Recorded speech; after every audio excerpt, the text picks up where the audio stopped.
at the Circuit Ricardo Tormo in Valencia for the first test of Season 12 of the ABB FIA Formula E World Championship. We're back at this wonderful venue a year on from a horrific storm which damaged the circuit and moved it over to Madrid.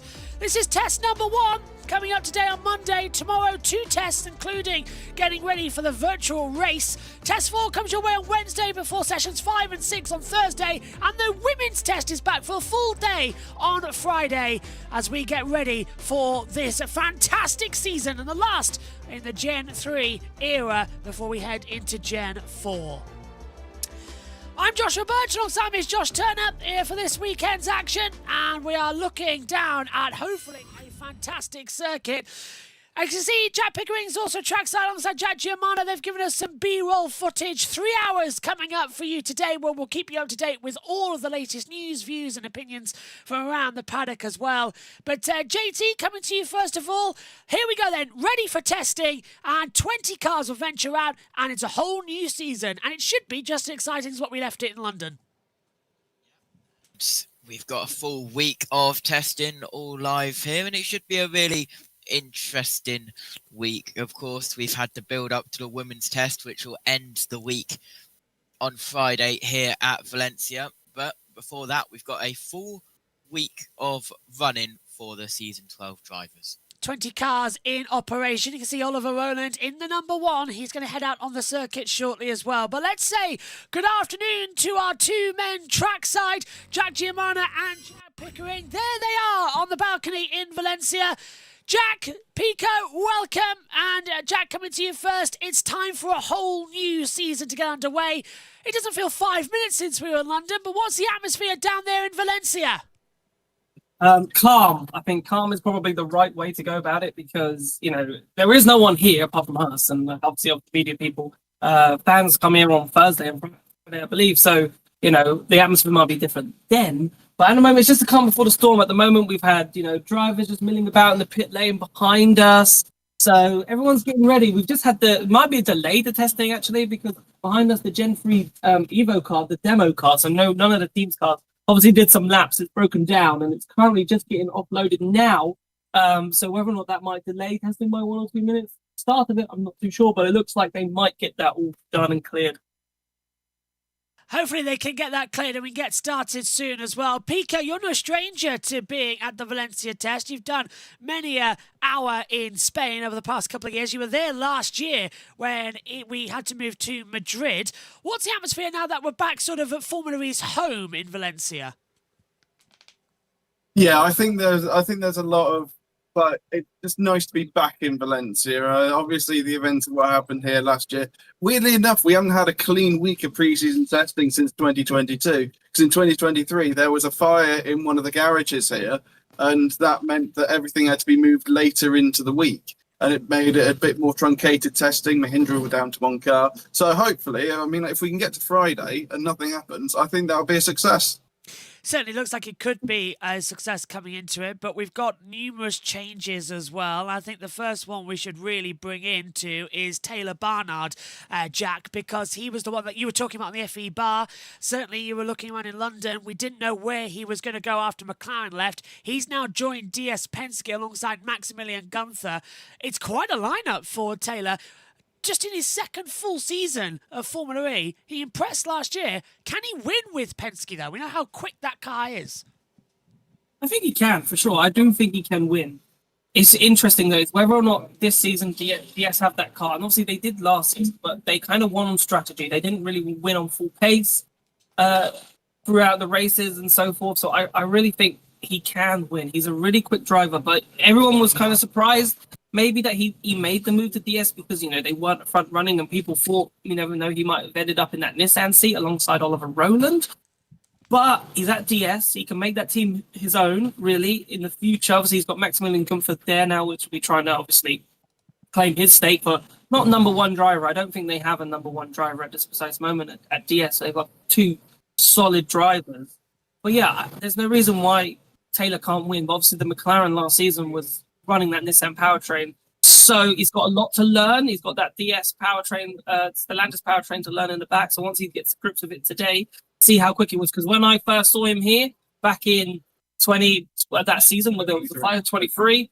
He was amazing, and he was a rookie driver then, and he was 7th fastest. So if he can replicate that here, you never know. He could be a real strong shot for this championship, make championship, or even just race wins. And Pico, looking at Maximilian Gunther as well, an up and down season last time out. He had a couple of great races. Do you reckon he could fight back as well and sort of have a smoother season? Because when we were sharing the booth together last year, he had some fantastic overtakes and some daring manoeuvres, but quite a lot of the time in the barriers, poor qualifies, he never looked like the Gunther we've been talking about for the past few seasons. Well, yes, one of the things me and a few other journalists did last year, we made some bold predictions here last year, and then we opened them in London, and you can see that on our channel. One of the ones that I made was that Max Gunther was going to beat Verne over the course of the season, and had he been more consistent, I think that would have been the case. I think he did. He had better. He had better days than Jev. It's that Jev was constantly there in the top 5 and the top 10. Obviously, he's moved over to Citroen now, but yeah, Max, if he has a more consistent year, he can definitely pull it together, and that lineup at DS Penske is quite something. You mentioned Citroen coming in, Nick Cassidy and Jean-Eric Verne signing up at Citroen Racing the first time the French manufacturers entered a single-seater motorsport. Jack, coming in, they've got 2 very strong driver lineups as well. Do you reckon that Nick Cassidy is ready for a new challenge? Because he was done at Jaguar at the end of last year. Yeah, it was a surprising one. I think everyone, especially the way the season ended, and I don't think anyone would dismiss Jaguar as a title contender for this year. So this move was more about him, Gen 4, because I'm very interested to see how Citroen do, because obviously they were Maserati last season. They didn't really set the world alight. We haven't, the cars haven't changed. You have to remember that the hardware from last season is still the same. It's just software development. So if Maserati weren't that quick last season, therefore, are Citroen going to be quick this season? That's a big question. So it looks like it's a big move towards Gen 4, which Jev and Cassidy have kind of signed up for. Yeah. So that would be interesting. Yeah, and Pico as well, as where should be green flag. I think we are now actually underway, so testing has begun. Boys, what are you seeing down there as the cars head out to the circuit? So at the moment, we've got quite a few cars coming down. I can't really see towards the end, not all of them, but we're right at the opposite end of the pit lane. So we can't see too much, but we'll be able to tell you in a moment. But first couple of cars have gone out. There's not all of them. Definitely a Jag out there. A Kiro's gone out there. As they come round, we'll kind of count them round as they go. Yeah, we're stationed here, so the team we can move now. It's quite spread out. But oh, hang on. We can hear you, boys. We can hear you. Right. So yeah, the team garages are quite spread out. We're above Lola Yamaha here. We've got Kiro underneath us as well, and then we've got the tech team as well. So yeah, we're going to hand it back to you, and we'll see.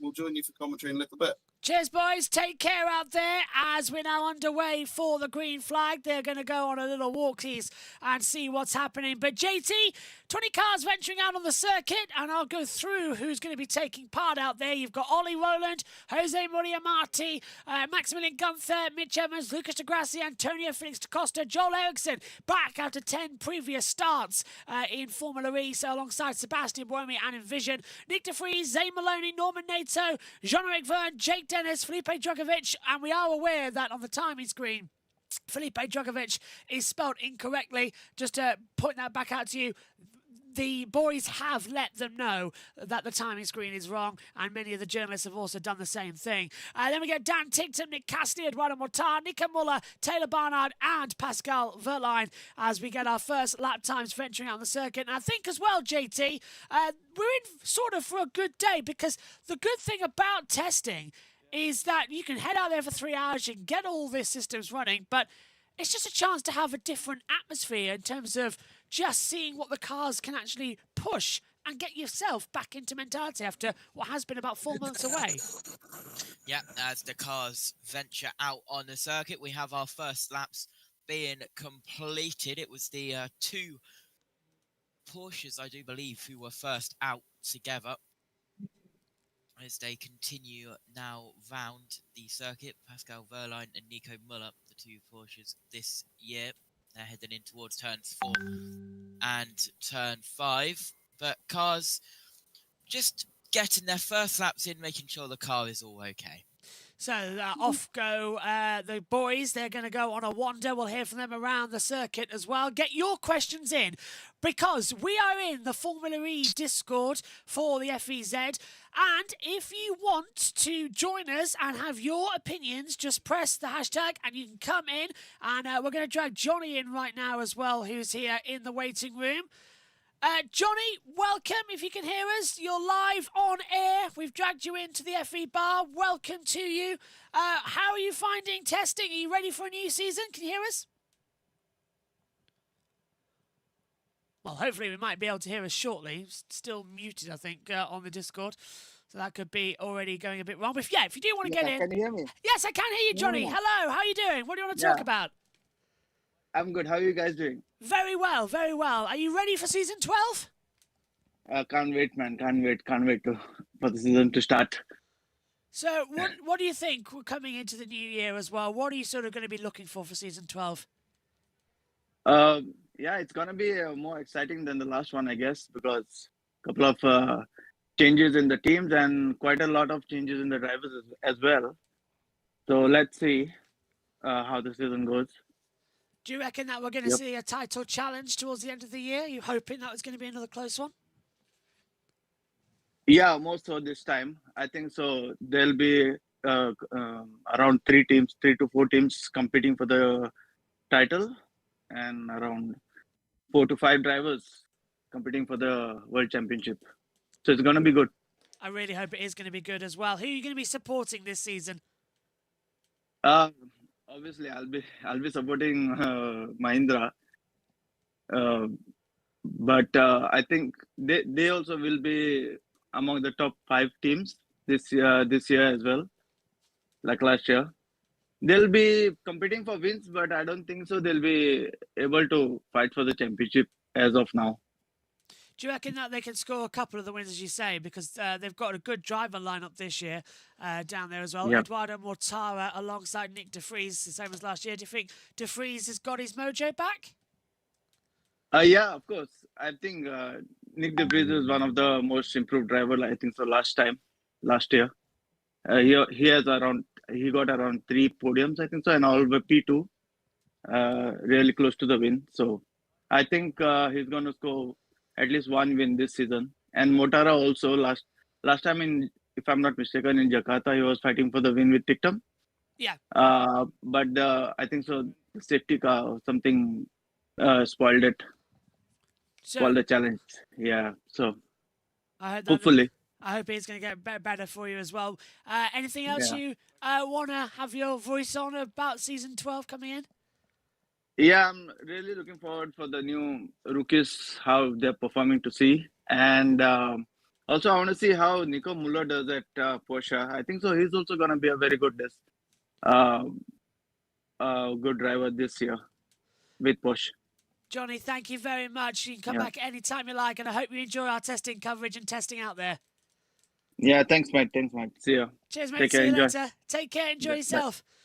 So, Bye-bye. now getting ready. Jack G's here just afterwards as well. So I believe JT will be able to drag him into the booth coming up. So just get ready out there as we are all set, as they are all just waiting for the action to continue on. Just looking around the circuit, the first lap times come in. It's only from Ollie Rowland. He's done a 1:34.878. So that's our lap times as things currently stand here.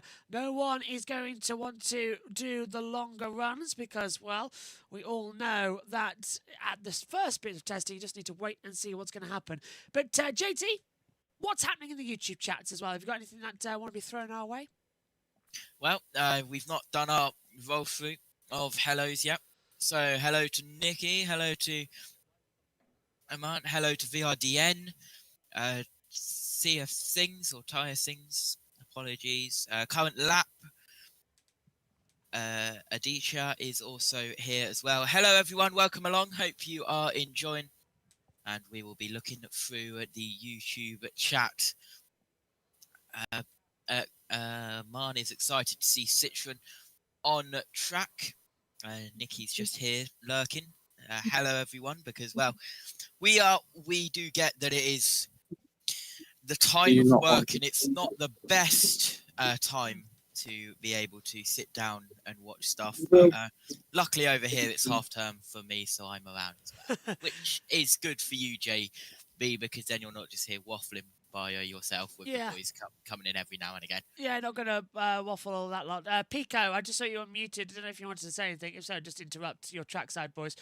You've got the priority over us right now. Currently out on the circuit, Ollie Rowland, Taylor Barnard and Zane Maloney. They're just doing some long runs.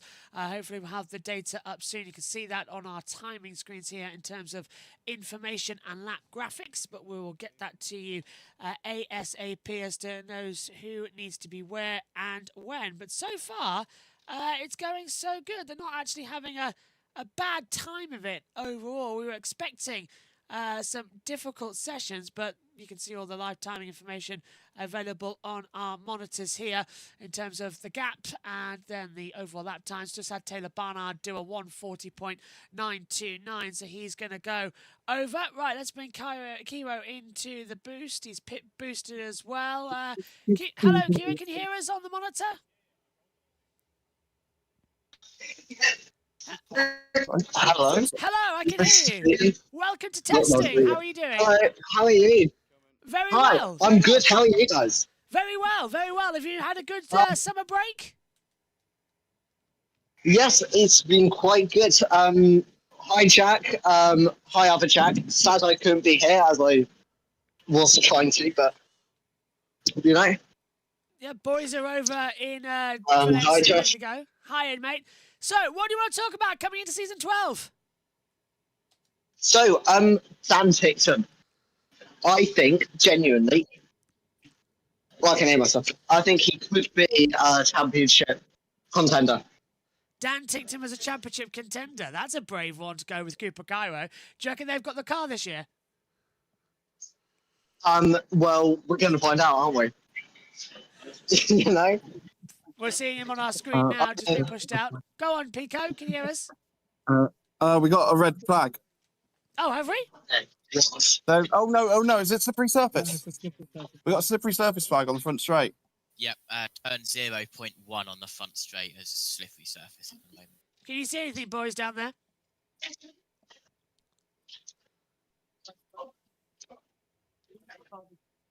So what we have seen so far then is we've seen some pit boost. Lucas DeGrassi already done pit boost practice down here at Lola, which was here great. So it would look like maybe Taylor Barnard. That was Ollie. Roland has just gone past the front straight. Don't So, hold it that close. so all is well at the moment. Only a couple of cars. A lot of cars have come back into the garage now after their first couple of runs. So that goes past. I think it could be if they've held out a pit board. One of the things might have fallen into the circuit, but that's the only thing that I can think of at the moment that would cause that flag. Interesting. Thanks, boys. Down there as well. Keep an eye on it. So, yeah, Kyle's coming to you as well on this one. Yeah, so as I said, I think Tickton could definitely be a championship contender. Do you reckon after a good... Well, he had a win last year, let's not forget. He won it in Indonesia. Do you reckon he's got the momentum to bring it forward and not being some of the silly mistakes we saw? I reckon he could be a title contender, to be fair. I think he's definitely got it in him. He's got the pace. He just needs to, focus really. As we've seen from a couple weekends before, it starts to go downhill in the race for him. He kind of just makes a lot more mistakes. I've been in that situation before. But yeah, he is, I think, very much a high likelihood of being a championship contender. Sorry to jump in, guys. You've got a double yellow down at turns 3 and turn 4. Zane Maloney trouble. Yeah, he's stopped as well on it. Zane Maloney in problems. Okay, we'll bring in as well the boys shortly. Just, Carrick, final thing for you. Anything else you want to talk about? Nah, not really. Hopefully Kiro will do well this season. Yeah. Enjoy Valencia. You're welcome back anytime, my friend. We'll get you soon. Take care.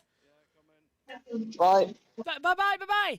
Right, let's pass back, if we can, to the boys, because, Pico, if you can hear me, you've told us that Zayn is moving again, but what did you see down there at the track? Annoyingly, 3 and 4, it's a little bit hard to see from here because it's behind a little bit of a rise. So the rise up to what I believe is turn 6 to 7. Yeah. Where Zarco had that flip in MotoGP a couple of years ago. He got collected by a bike and did a backflip. There's a little bit of rise there, so we couldn't really see it. But I have seen Zayn Maloney come around turn 5, and he has continued back round. So he is running very slowly. He's coming through the final sector of the lap, coming up to the final corner before the chicane. So hopefully he'll be back in shortly, and we'll see what the problem is. Hopefully we'll get that soon as well, and this is why Jack Giamano and Jack Pickering are trackside for us in Valencia. Josh Birch and Josh Turner are up here, so you've got the 2 Jacks and the 2 Joshes. What could possibly go wrong over the next week? We'll bring in more of the guests as well. If you want to have your say, get in the Discord. Use the hashtag Discord and get in the server and get into the FE Bar waiting room, and you can have your say on Formula E in 2025 into 2026. The Discord is pinned and you can join that link and get us in. So we have got the first couple coming in. Ollie Rowland is top, 125.208. Zayn Maloney second on a 131.983.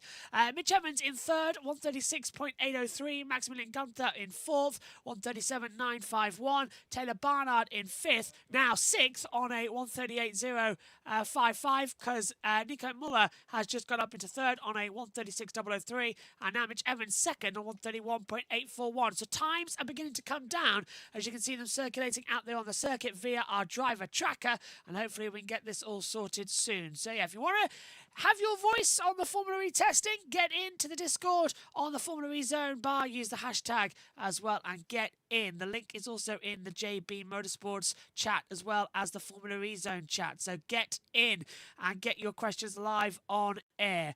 So we are so far so good with everything coming through for testing here today so far. Time's coming in thick and fast, as now we see Jade Dennis go fourth for Andretti, Muller and Verline fifth and sixth for the 2 Porsches as things stand.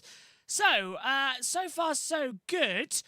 Just trying to have a look. It's for the first time of the year was a 124.474. That was the old car from the benchmark. So we have got a difference coming in this season. But JT, just talking about what we saw back in London, you were producing quite a lot of that broadcast as well. Fantastic couple of battles. Despite the fact the championship was already wrapped up, it was a lot of fun going into it. There's a lot of drama. Yep, London, a lot of fun as it normally is with the... Wow, we race around so many different types of circuits, does Formula E, and that is one of the most unique, you could say, inside the XL and then outside as well. So it's an incredible circuit and it always brings really good racing. But of course, this season, next year, if you talk about it that way, it's the last time we're at the Docklands, isn't it? Sadly, yeah. The XL. Looks like we're not going to be there too much longer. There's been rumours going around that Silverstone or Brands Hatch could come through as well. Just a new Formula E at Brands Hatch. Oh, yeah. I honestly want to see how that goes, even if it is just for one season and we just try it out. But that would be insane. It's the right fit, really, isn't it? Formula E and Brands is the right fit. Big enough for everything, works well, full Grand Prix layout. Let's go for it. And also, easy for me to get to now as well. So, yeah. Porsche, by the way, have got a special livery coming through. There's a couple of new numbers for drivers coming in, so we'll have all that latest news throughout the week as well. But it is sort of a special livery. It's a black livery with a bit of pink and a bit of blue and like a neon colour. So it is quite energetic down there. The boys will tell you more about it coming through. Cars are venturing out onto the circuit though. So yeah, all is well so far in testing. and the Formula E zone testing timings will be available to you. Ollie Rowland still top, but has come back in to the pit lane. Should we talk about Felipe Drugovich, JT? Because you followed him as well in Formula 2, the same as myself.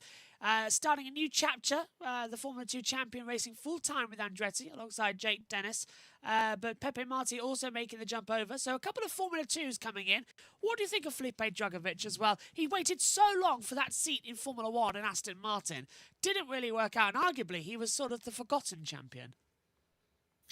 Yeah, Felipe Drugovich made his move to Andretti. Good move for Felipe. Unfortunately, not able to get that seat in F1 due to someone which I won't mention, because you've got Aston Martin, a team which like to keep their drivers. One that is talented and is a multi-champion in Fernando Alonso, and one who I'm not going to get into it, but everyone has their own thoughts about it. Got our first lap time deleted of the testing session. That's for Pascal Wehrlein. It was lap 6, his 6th lap, that was deleted for track limits at turn 1. That was a couple of minutes ago. Somehow it doesn't surprise me that we have a lap time deletion already to come into it. But yeah, Wehrlein just going wide at that turn 6-7 complex as well. Sorry, I've said that, JT. I just realised I said that. But it's a different layout to what we have for the MotoGP, because we sort of cut back across the surface roads down at 8, 9 and 10. Are you going to have a go at me now because I've said that? You're shocking. You're so bad. Anyway, down at the final chicane, we've got the 51 of Nico Müller heading through. Downs at turns 13, 14 and 15. Across the line he goes, and he is completing more laps. We've got a couple of cars together of Wehrlein and then Dennis, and I believe one more behind that could be Felipe Drugovich, as he's the only other red car out on track. So the two Andrettis, and now we've got the Costa heading through the final chicane across the line once more, who goes 9th for 139.345. So time's already starting to flick through, which is, I suppose, good news in many respects as to what we're going to witness. Let's just bring up the browser tab for a second with the familiar faces coming through as we try and get our data systems back operational with a driver tracker, which is on my side frozen at the moment. But yeah, Roland's still top at the moment, JT, and I think Mitch Evans is just behind him at the moment. But let's not forget, these cars aren't exactly brand new, are they? They've had very similar runs that we had back in London. There hasn't been that big of a change.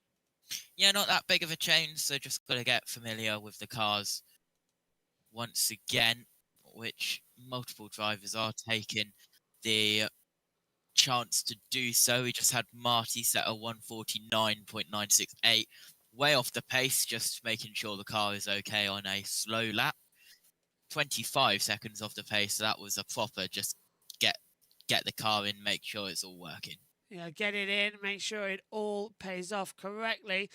We've opened up now our browser tab. Don't know why our live timing system's having a bit of a paddy out there at the moment. The systems keep jumping around. Of course, it is testing for the FormulaE.com timings, as well as they make sure it all gets back into operation ahead of the next season. But we are 22 minutes into the opening day of pre-season testing for the ABB FIA Formula E World Championship, and this is going to be the very interesting news as well as to what we could see.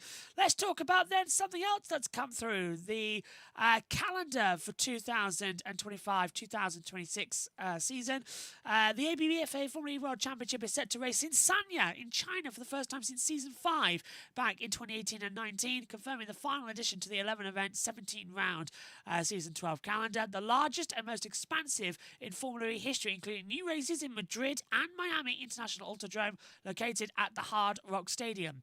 So let's take a look at that first of all, JT, because it is quite an interesting calendar. We start off, of course, in Brazil at Sao Paulo on the 6th of December before going over to Mexico on January the 10th. Then we go over to Miami for the first time at the Hard Rock Stadium. We had it last year at the Speedway, which it didn't really work too well. We had a couple of red flags, but that's going to be the end of January. Do you reckon that moving it from the Speedway to the Hard Rock Stadium where Formula One race is a good thing for Formula E? Yeah, we had the the test slash drive rounds, didn't we, for everyone at that Miami circuit. So it should be good. It's a good circuit, even though everyone hates it in F1. But for Formula E, I don't think it'll be that bad. Then we head to Jeddah for a double header, rounds 4 and round 5. Not Diriyah. No, not Diriyah. Back at the Jeddah Corniche circuit. That's going to be over Valentine's weekend. And that's the only one, boys, I'm not here for. I do not do Saudi Arabia. I'm doing, I'm not doing anything. I'm in Paris, actually, so I'm at an old Formula E circuit. So I will need a different lead commentator for that one to come in for the 13th and 14th. So good luck there. We'll see if Omi's around and he can step into the commentary position. But then, JT, we're back actually on the 21st of March in a very interesting circuit because it's where we went testing at Jarama. We're in Madrid, Spain. That was a circuit where the drivers really liked and really everybody kind of wanted a race there. We've got it. Yep, and that'll be a good race down there in Madrid. And it's in mid-March, so weather should be okay. Then we have no race in April, and we have to wait until the first weekend in May, and it's that double header in Berlin, Germany, on the 2nd and 3rd of May for rounds 7 and 8. But then we get them quite in succession because 2 weeks later we're in Monte Carlo, 16th and 17th of May for another doubleheader, rounds 9 and 10 of the season. And I think it really worked last year having 2 races in Monaco, didn't it, JT? Because there was a lot of action. Sebastian Buemi took victory, but also one was wet, one was dry, which is the unpredictable nature you get in Monaco. Yep, that is just Monaco in a nutshell, and it has really worked since they moved from their old layout to the layout that Formula One use. And it is become an incredible circuit for these Gen 3 Evo cars. Then we head into rounds 11, 12 and 13. 3 races in China. But first, JB, we head to one we've not seen since Season 5. Yep, it will be Sanya that goes in. We understand it's going to be a new layout, so it's not going to be the same one we had. So Sanya will return to the Formula E calendar. But then, as you say, it is 3 races in China where the championship began back in 2014. That was in Beijing, because it'll be a double header 2 weeks later at the Shanghai International Circuit as well. So that'll be rounds 12 and 13. 3 races in China, JT, and then a double in Japan. So we stay in that continent quite a lot this year. Yep, we stay in Asia for a double header in Tokyo, 25th and 26th of July for rounds 14 and rounds 15. Then we head all the way from Japan over to London here in the UK for the final event that Formula E will host at the Excel Centre. That is in the middle of August, 15th and 16th of August for rounds 16 and 17 of this campaign. Yep, and that is going to be quite the entertaining run as well in London to round out in August. And Jack Pickering, Jack Giamana, and hopefully myself, along with Nina, will be trackside for all of the coverage there across the championship. Are you going, JT? We might need to find a producer and a commentator for that one, because I just said that I want to be put in for the advance tickets when they come out. Oh, well, that's fine, because hopefully the plan is that we'd be taking commentary for the trackside stuff, so we won't need a commentator for that. Nice. Yeah, or a producer because I do it on my laptop, so we will actually be fine for that one. So all good. Don't worry about that at all. And that's just part of our plans ahead of this year as well. Coming into the ABBFA Formula E Championship, we will be bringing you more news and views about that. But let's talk then a little bit about the revised sporting regulations and start with qualifying. Now, JT, what would you say is the main problem with the Formula E qualifying session? You've covered them. Is it the fact that they are completely bonkers, or the fact that they're too long? Well, we have seen that revised schedule, hopefully, and well, I do believe that shortening the gaps between that is part of it, which the gaps are way too long. I think we can all agree on.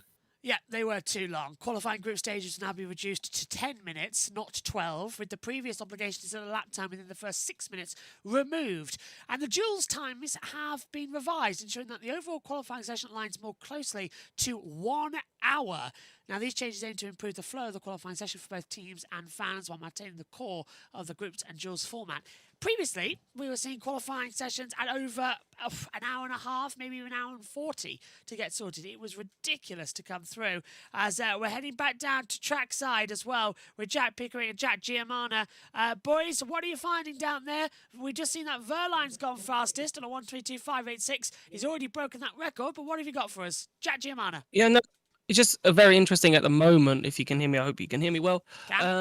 It's Sebastian Buemi. So Sebastian Buemi at the moment is the only driver that has yet to go out onto the track. Norman Nato was also one of the late runners. He's gone on and done and completed a lap now for 1 minute 34.801. So Buemi the only one left in the garage at this precise moment. So the first half hour of running for the Envision team, he hasn't ventured out on track. The only other people who haven't set a lap time, but they've done some laps, are Cassidy, Verne, and the two Mahindras have only done one exploratory lap so far. Yeah, so would that be normal for Buemi to miss the first 30 minutes of the morning? He was a race winner last year. It's interesting that I would think they would like to have at least done an exploratory lap at this point of the day. And the fact that they haven't is like a first minor concern that, okay, they haven't done any running. Because if we go up and have a look at Joel Eriksson's out there currently and has done 7 laps so far. So he's completed 7 laps. So he's out there doing a little bit of the running so far. But Buemi, still stuck in the garage. So unfortunately, we won't be able to get an answer to why he's in the garage because we can't go down into the pit lane because it's alive. But we'll try and see if we can, the problem does persist, we'll try and find out if Buemi did have a problem at the start of the session. Cheers, Jack. And can you not pounce around at the back of the garage as well, just at the media centre? We can try. It's just sometimes the people that we need to speak to aren't there. So we'll try. We do have their press officers' numbers, whether or not they get back to us and tell us if they probably will say it's all fine at the moment. So we'll just keep an eye out just to see if he misses the first hour, how long it takes, and then might be a question that we can put to them towards the end of the session to find out what happened at the start. Jack, I'm just going to throw it back to you because I've just seen your tweet you put out on the Formula E Zone Twitter with Pepe Marti leaving the garage for the Cairo team as well. What's the general vibe down there? Does he look like he's having fun? Is he good? He looked really happy. We were supposed to have an interview of him this morning, so we would have had a bit more info, but his general character, he looked very happy. So it's basically he was doing an interview in Spanish with some Spanish media and playing some games there. So he seems like he's ready, and so far, he's only his first couple of exploratory laps, so nothing to write home about lap time wise. I mean, as he's just actually popped a P3 as we speak. So yeah, 124.4. So far so good. He's done 10 laps so far, getting used to the car, but obviously at the moment lots of running. So he's up there at the moment with the most amount of laps done, which makes sense considering that he's, this is his first time to get to grips with the car and so forth. But I think if we talk about the move. Actually, because I know it kind of shocked a lot of people, and maybe we thought, a Jake Hughes or a Stoffel Van Dorn, someone with experience, but in terms of a rookie of Gen 4 looking ahead to Gen 4 next season, it's kind of a no pressure year. You've got a slower package than everybody else. You've got a year to just learn, and that could be brilliant for Pepe Marti because you have to remember he's only 20 years old. Yeah. So it could be just the perfect learning year. Get ready for Gen 4, and then really we can see what he's like in Gen 4. Obviously, he could still set the world alight now, but if it's not amazing this season, there's no pressure on him because like it doesn't matter. We have a slow car, so we know we're slow, and it's all eyes on Gen 4 and as much prep as they could possibly get with Porsche for Gen 4. Do you reckon that Gen 4 for Porsche is actually going to be good? Because they committed quite early on, didn't they, to this program? So they've had a bit more development time coming into it. Is that something we can look forward to, that next year is sort of like everything changes again for Formula E? Yeah, of course. I think with Porsche, it's hard to say because you can't count out the likes of Nissan, you can't count out the likes of Jaguar and so forth, and Stellantis, having a reset, and that's the fun of these new resets. You don't know who's going to come out on top. Look at Jaguar, for example. They didn't massively get Gen 2. I know they were still fairly new to the series, but then Gen 3 they kind of got the grips of. But who knows if they all can't get the grips of to Gen 4. It'll be the same with Porsche. Yes, we expect Porsche to do well, but doesn't mean that they will. So at the eyes, you think, yeah, having a Porsche powertrain for the Kiro team is brilliant because you'd think, okay, they're going to be on form, and then we're going to see whether or not, the likes of Dan Ticktum can win races more consistently and take the fight to the Porsche teams, because everyone has to have a modern Gen 4 powertrain going into Gen 4. So if Dan Ticktum and Pepe Marti have that, then and the Porsches are good from the get-go, then you can't write them off because it's only software, and then it goes down to your engineers. And if you've got good engineers, then all of a sudden you've got a chance to challenge, which is, going off on tangents, but I'm not saying that Envision don't have good engineers. They do. They've won a team championship, but it's interesting to find out a little bit more, and I think we will over the course of the year, why Envision dropped off so dramatically and what that how things could change for them for Gen 4 as well. So that's the thing. It's a new year, but it's like a whole year. It's like wait, what can we learn? How can we look forward to Gen 4? Just speaking about Gen 4, because a man's asked in the YouTube chat right now, has Mahindra committed to Gen 4 yet as well? There's been a lot of uncertainty. Not yet, no. No is the answer to that. That doesn't mean they will. That doesn't mean that they won't be there. Doesn't mean that they won't be there.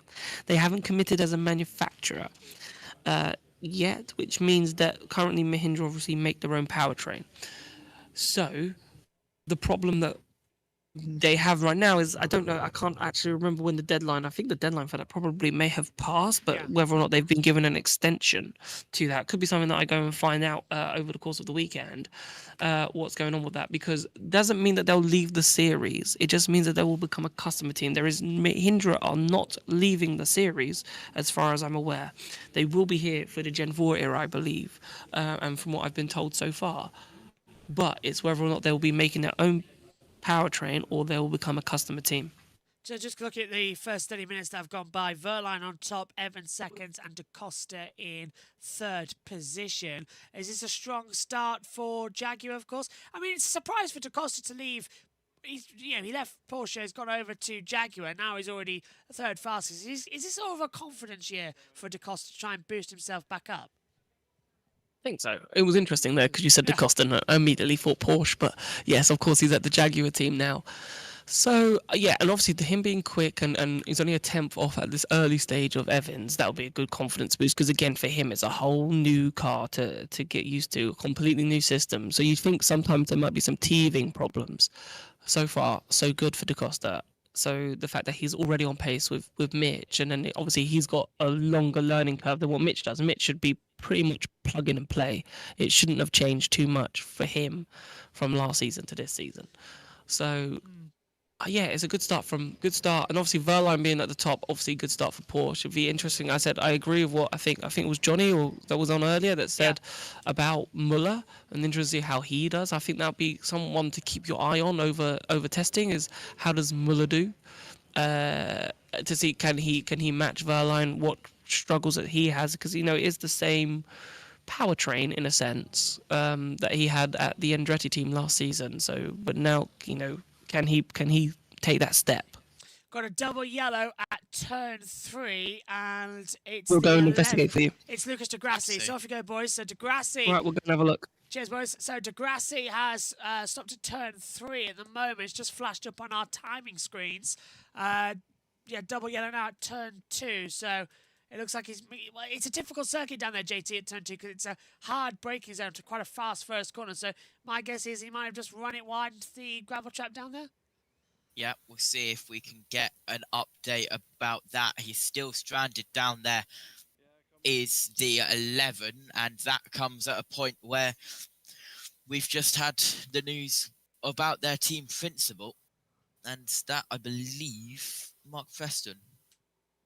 He's got going again. Yeah. What's the news about Mark Preston? What have I missed about Marky? Team principal down at Lola.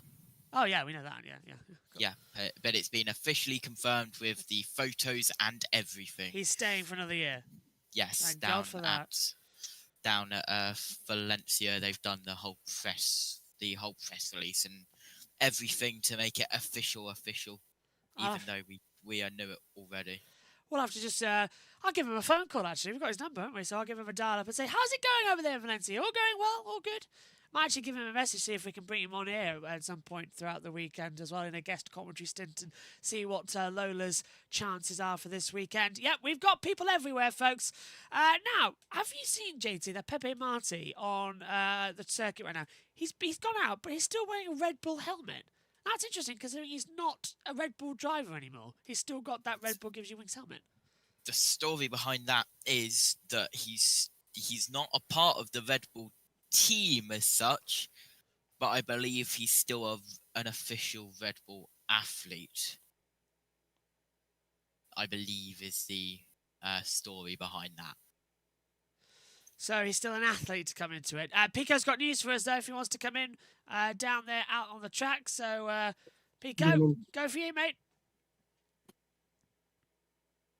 Right, so Luke Stagos has just come back in the pits. I can't see anything major back on the car, but he's been able to recover it quite safely. So he'll be back in the pits. They'll see what happened down at T3, and then they'll get him back out again. Cheers, Pico. So he has got going. Jev's lap time's been deleted for track limits down at turn number 1. Pico, what's the general vibe down there, though, in the Paddock pit lane area? Seems fairly relaxed. And one of the joys of this testing week, compared to the rest of Formula E, Formula E always seems so rushed. You have so many sessions in one day, one after another. There's not much between them.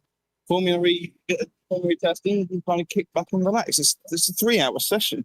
Yeah. We never get 3-hour sessions, so I can actually just see Zane Maloney's on the wall just the other side of where his teammates just come back in.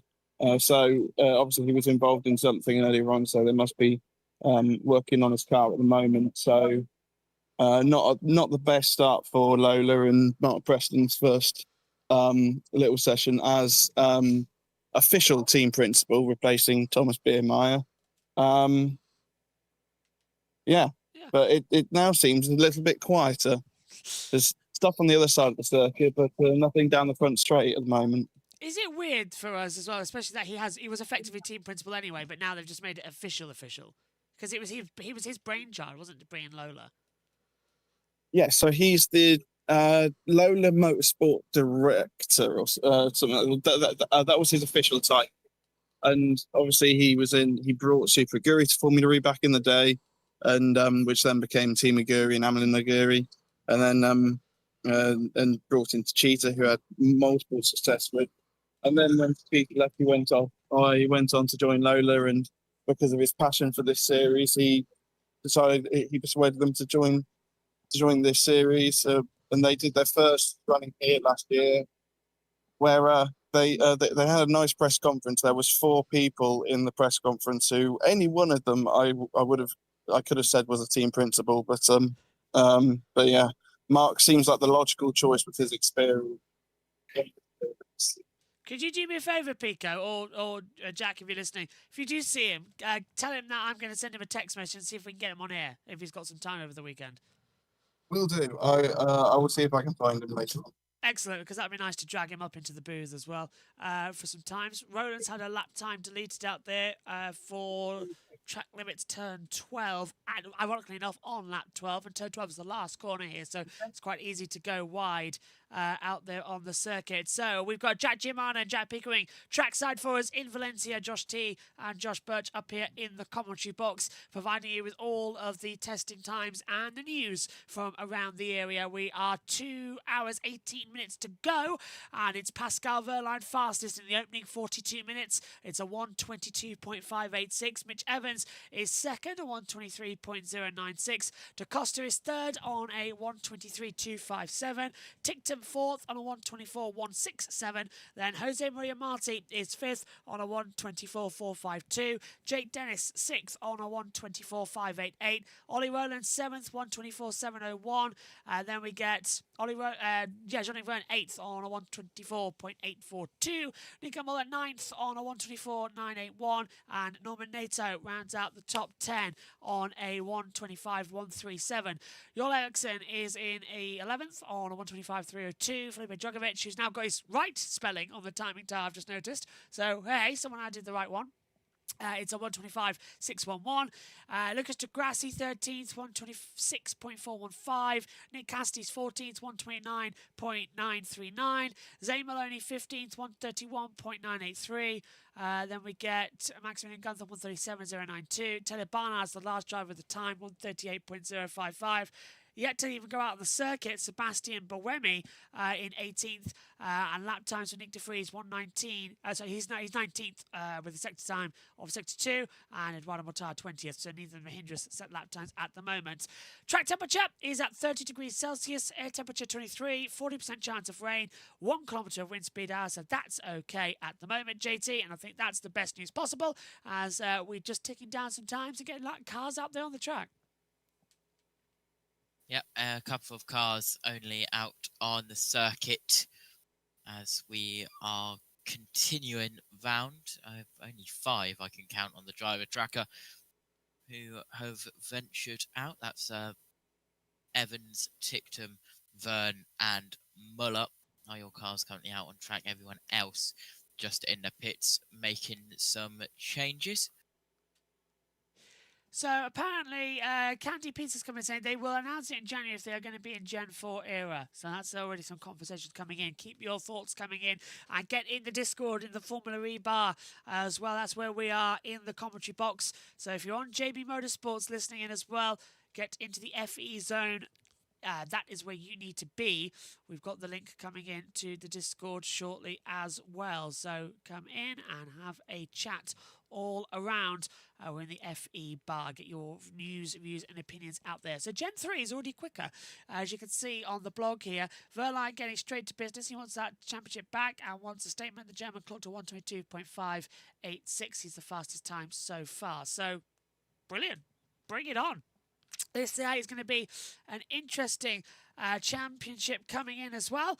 And just a reminder, if you are new here to Formula E Zone as well, thank you very much for subscribing, and make sure to turn on the notification bell in order to get all of the latest opinions from the circuit, because the boys are going to be providing us with loads of interviews from Trackside as we go throughout the week and also throughout the season, as they will venture out to the circuit. And every Monday as well, after a race, we will have the FE bar, where it's your chance to come on and have your conversation about what's happened in the week. Right now, though, the only 2 yellow flags we've had on circuit was for some issues. One with Zane Maloney, one with Dan Ticton coming out of the first 2 corners coming through. But so far, so good in 2025 testing. It is Valencia official testing. It is test session number 1 to come out. We do have news coming in, by the way, that you should probably tune in for session 3 tomorrow in the afternoon, because that is when we're going to be going for all of the action with the simulation race. So that is going to be tomorrow afternoon, fingers crossed, unless they change the schedule again to a Thursday. But that is when you need to come on and be able to see the FE cars racing in action. That's going to be absolutely fantastic, and it's always a fun one to come through. So we have more people in the FE bar. Kyle is waiting for us as well, so if we can drag him up into the booth.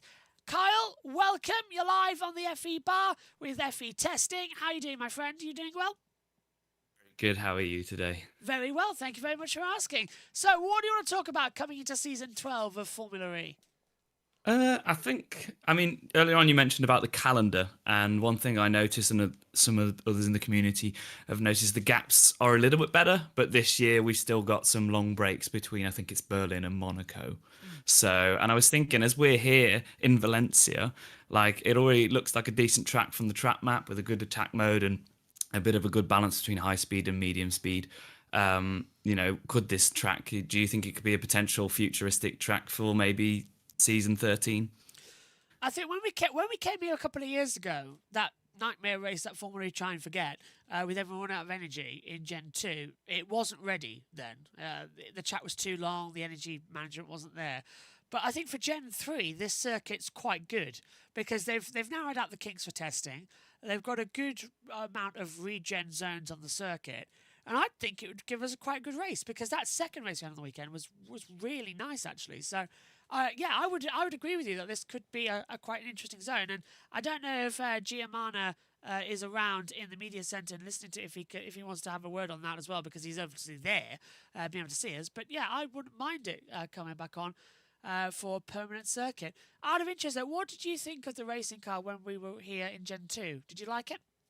It's before my time, so I'm fairly new to Formula E. I was intermittently watching it, and then last season was my full first season, and it skyrocketed for me. So I'm a new fan, but I'm very passionate. Obviously, I've been doing my own content around it, just because I think as a community we can get this sport to be massive. There's definitely a space for it, and I'm glad you brought up like the race itself and them having them run out of energy, because obviously in testing we don't talk about batteries, and the Formula E is the leader in development for energy and batteries. And I think there's a lot that I think Duracell are doing outside, not to do with racing, but trying to get into that game. So I think they don't talk about it with like the 600 kilowatt chargers that we currently have from the pit boosts last year. Obviously they're on track intermittently, so they're not all together. And obviously the session being 3 hours long, they don't talk about the charging up time. Do you like the fact that we've got pit boosting for me? Because you said last year was your first year, so you kind of got a hybrid of being two different race formats for your first go around. Did that help at all understand Formula E, or did it confuse you when we came? I mean, it did give us that great race with Verstappen Van Dorn in Tokyo, which was quite fluky. I mean, pit boost, I don't think it adds anything, because if you look at Shanghai, when they came out after the first lot went in and then the next lot in, they came out exactly where they were, just a little bit closer. There's no error in pit boost, so it doesn't really add anything. They're not changing tyres either, so it's literally just a mandatory stop, really, that doesn't add anything apart from 30 seconds. Do you reckon Formula E would keep the pit boost going forward as well? Do you reckon they're going to adjust how it would work, or is it sort of, that's it, we're perfect now for Gen 3 Evo? I think for the EV world, they definitely need to have it, because it shows the charging, and the speeds is incredible. Obviously, 600 kilowatts would kill a standard EV road car, just because that's unheard of amount of energy. I don't know. I mean, if they were to have wet tyres, dry tyres, maybe that could add some jeopardy into it. Obviously, they removed it from Formula 1 out of safety reasons, with fuel being quite combustible. But I imagine that the chargers are as safe as the home domestic ones. Just plug it in, and as long as there's no exposed cable, we're all okay. So, but yeah, watching it from last year, it didn't really make any difference to the race, apart from they've got to stop. Obviously, you do have that pot look of a safety car or a red flag in Van Dorm's case, but I don't think it had enough. I don't think it had enough show time to work out whether it is any beneficial. Obviously, the batteries themselves, I believe, are 67 kilowatts. So that is like a mid-range one for anyone who doesn't really know about what the numbers mean. Obviously, your long-range ones for your big cars that do 300 miles, they're up in the 80s. But I imagine they've done it for weight. I don't know myself why they've chosen to use those batteries, but there are bigger batteries out there, which means we could go longer. So, but yeah, it's exciting. Obviously, this sport allows to innovate, and that's what I like about it. What do you reckon we're going to see in season 12 in terms of a championship battle? Who do you think is looking hot coming into it? This season is, I mean, I've spoke to both Jacks on the FE bar about this, and I think it's going to be whoever's the better pairing. I can't really pick a driver's title, but I think whoever's going to win the constructors is going to have a team that are consistently scoring. So I mentioned recently, like last year, if you look at it, there was always one team that had someone that was a high scorer and then someone who was a mid scorer, and that kind of added the points up. Apart from Porsche, where Da Costa scored 110 and Verline, I think, was 140 or something like that, they were the only two that seemed to have consistent scoring, and I think that's what won them the championship, was that consistency. Excellent. Carl, stay with us. We've got news from Pico, who wants to come in on the broadcast. Pico, you down there? What have you got for us, my mate? Hello, Josh. Hello, everyone. I'm down in the paddock. I've just had a wander down to Envision to find out what's happening with Seb Buemi. It is a braking problem. So they are trying to sort that out. Hopefully, Seb will be out next session, but they don't have a time frame. So, braking issue to come in as well. They'll try and get that figured out. Is it really critical, Pico, that he's going to lose these first 3 hours? It's the same car as last year, that much, and he's got experience with it. But is it just more annoying than anything else? I think it probably is. That's one thing that I would like to speak to Seb about, because I know that is a problem. That is a thing, because it is the same hardware and everything. They've just done a software upgrade for this season. But they only get, so each manufacturer gets 15 days, and Envision and Jaguar have quite a good relationship. So I know that Envision get a certain amount of days, but that's over the course of those 2 years. So I'm not sure how much running that they've actually done this year. I don't know how much they've actually done across the whole board as well. So we'll see if we can find that out over the next few days. Good luck, Pico. Go and see if you can find anyone to talk to. Do a random interview. Yes, I will just say, just on your Mark Preston thing, I spotted him in the paddock, but he is on the phone, so I'm not going to go disturb him right now. If I see him later in the week and he's not on the phone, then I'll go have word. Good luck, Pico. Cheers, man. Go see if you can find anyone. Cheers, mate. Carl, just coming back to you as well on this one. So, out of interest, what do you think of the whole manoeuvres at the moment for Antonio Felix da Costa? I don't know how closely you're following that. Do you reckon he can thrive now he's a Jaguar and away from the Porsche dynamics he had last year? So yeah, he's my number one, I think. I'm backing him because I just think he's the driver I've picked to basically support.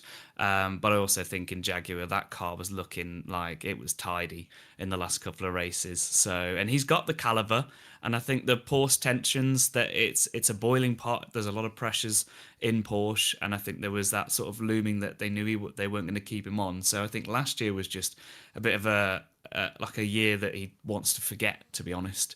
So I think he stands a good chance of winning the championship if he can just bed into that car and he can have some consistent, top 5 finishes and give himself some good groundwork for the first part of the season. Yeah, he's definitely one I think that is one to watch.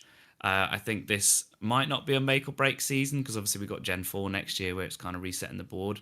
But I think, that Jaguar car is looking strong. Well, it was at the end of the season. And as the boys have mentioned, it is a software battle, so anything can sort of happen in developments of that. But yeah, I think as a driver, I think he's going to work pretty well with Mitch Evans. So yeah, I'm thinking he's a confident, strong one. And out of interest, just want to throw you under the bus here. And what are you thinking we're going to see in the women's test at the end of the week? Because you mentioned how important it is to advertise this series earlier on. It's important to advertise the women's test that's coming up on Friday, because I know many people like to just either not tune in or just pretend it doesn't exist. But they do exist, and they've got some cracking drivers coming up. So what are you looking forward to ahead of Friday?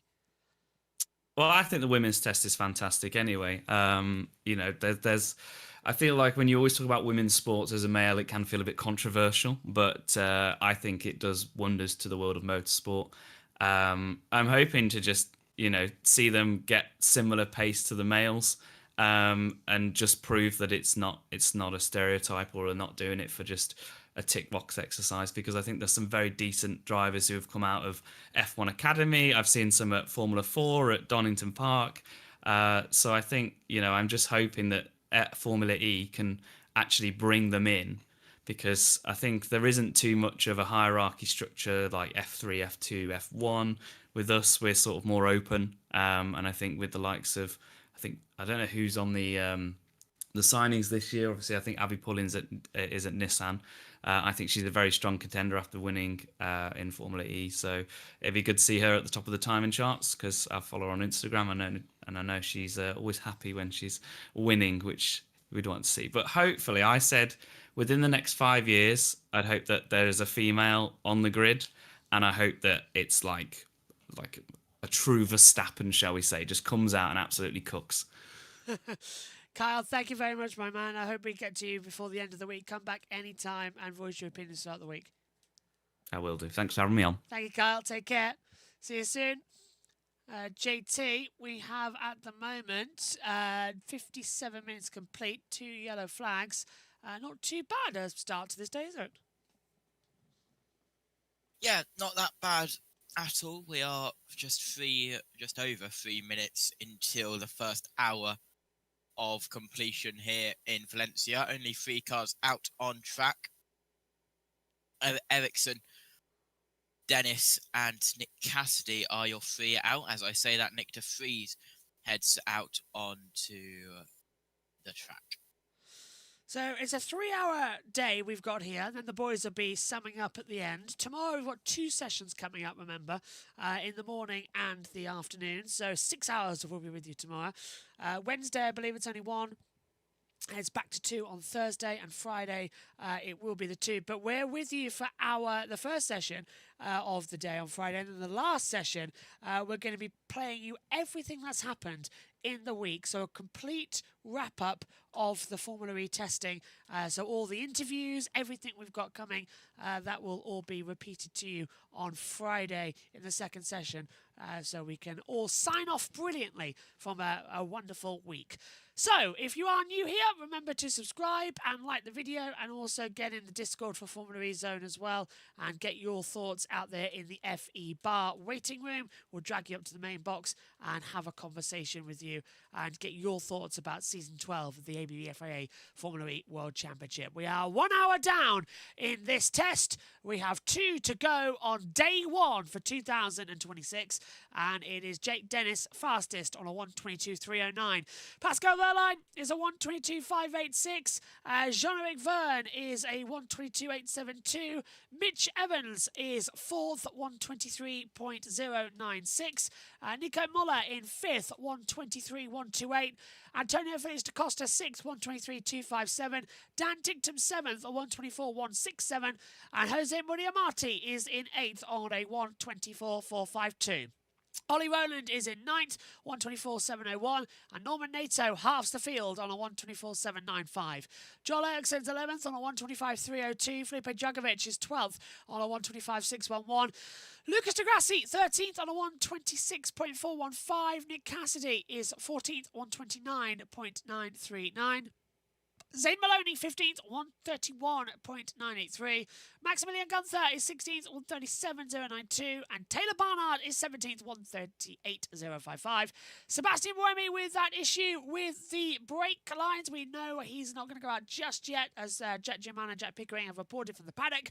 And then out on the circuit now is Nick de Vries, about to set his first competitive lap time of the season. And Eduardo Mortales just exited to go onto the track. 1 hour down then here, with 2 to go for the ABB FIA Formula E Championship Day 1. Nice to have you on as well, Kyle, from Current Lap on the YouTube channel as well, coming through. Amanda said, it's weird to see that they still haven't committed to Gen 4, this being the Mahindra squad, and their Season 12 ad campaign is Scream Electric, has 29 million viewers, and has lots more reach between the Indian audience. It is quite strange, isn't it, JT, not to see Mahindra signed up just yet, but then again, they've been going through a season of change. Yeah, they have, and we'll get the news when they are obviously ready to share that news, as we are now into the second hour of testing. 2 p.m. here in the UK, 3 p.m. over there in Valencia. We've got Taylor Barnard heading in towards turn 1 with Nick de Vries behind, and a couple of more drivers heading back out on track. We've now got 7 cars heading out there. Yep, just seen the livery reveal down there at the Lola squad, quite similar to what we had last year, but one with the blue side pod, one with the yellow side pod, so it'll be easy to tell who's who going out there onto the circuit as well. Latest news from Pepe Marti, who's jumped into the car. All looking good there as we keep an eye on the social media platform. Remember, you can also go to the Formula E Zone Twitter at Formula E Zone for all of the action, as we now see him technical gremlins at the moment. He's got a photo on the screen. We'll also take a look at all the social media posts from the FEZ team and also from Formula E teams in our wrap-up. We'll have those ready for the afternoon sessions and the morning session tomorrow with a full wrap-up of day one. If we can, I wanted to see if that we could get that actually in full screen, that livery we've got here for the team, because it is quite a striking livery for the Porsches. We'll have access to that shortly because it is looking quite good. But Dennis on top at the moment, as you see. Let's just go over and quickly do some running over with it. So testing at the moment. Dennis, the drivers are heading out, doing a few laps and looking at the setups. One eye in the bag, and there's another former champion at the top of the time. Dennis goes nearly 3/10 quicker than Verline and registers a 1:22.309. He's got the fastest one as things currently stand here in the test. Not too bad then, as Joel Eriksson has lost a lap time for track limits at turn 12, the last corner on the penultimate corner on the circuit, because he's now got the 13, 14, 15 chicane to come into it. So not much happening out there at the circuit at the moment. Top 5 now has completed times, but yeah, Dennis not looking too bad out there. So 1 hour into the running. Okay, let's pick up some of the news about this new season of ABB FIA Formula E and move on to attack mode, because attack mode rules have been updated to maintain competitive and unpredictable racing, with the option to only have now 1 attack mode during pit boost races and 2 attack modes for non-pit boot races as well. Additionally, the obligation to fulfill the complete attack mode has been removed. So JT, we saw really in pit boost races, trying to use the 2 attack modes, we're creating these situations where the drivers were still having time at the end of the race and they're getting penalised for it. Now that's been removed, and only with 1 attack mode, we should be in for just an easier runaround for races where energy sort of, again, takes the back focus and puts it more on the racing front. Yeah, a little bit less for the teams to have to strategise, as we just have the 48 of Mortara, just with the 28 down there of Felipe Drogovic there together on the circuit. The Porsches you mentioned, new livery, Pascal Verline, he's currently at second behind Jake Dennis, who is in the pits. It's a 1:22.309 to a 1:22.586 at the top. Still a lot of time to rank up as well here. With 2 hours to go, we're 1 hour in. Well done if you're joining us as well and have got us on in the background. We hope you're enjoying all of the action. So JT is going to be able to give us a review of all of the action when we are needed throughout, probably halfway coming into the session as well. And then we'll hear from Pico and Giamano as well. I wonder if Pico's found anyone in the paddock, and he's been doing his usual talking. He's being Ted Kravitz today, getting all the latest news going around with a microphone and headset as well. Hopefully he's enjoying it. Dennis still on top. Out on the circuit right now, we have 7 cars, and we've got a yellow flag at turn 12, and that's a 7, and it's a 77. So Taylor Barnard is off at the last corner. So don't know what's happened there. Maybe he's just run wide. But yellow flag has come out at turn 12. So we've got the 21 coming through there, JT, at the moment. That's Nick de Vries. And we've got the 13 coming through of Antonio Fiat da Costa. They'll lose their lap times, but that's a downhill braking spot. Now we've got double yellow. Marshall Point 11 and 12. So this is not the best news. I hope it's just... Red flag! Red flag. Wow, okay. So red flag is out. So Jack, Pico, you better get down there because Taylor Barnard has stopped and the red flag has come out. So the session is suspended just over an hour in to our first day of testing here. And the session is stopped. Well, it's a shock, JT, actually, to see the session come to a red flag, because that would assume he's got some sort of technical problem or he's stuck in the garage. Yeah, we shall see, but red flag out on the circuit, and 77 Penske car causes the first stoppage of testing. Of course, because it is testing, clock ticks down, it doesn't stop. So all the other teams just have to halt their testing for now. So they'll all come back into the pit lane. They're also limited to 50 kilometres per hour under the red flag, so they'll be cruising back in to the pit lane.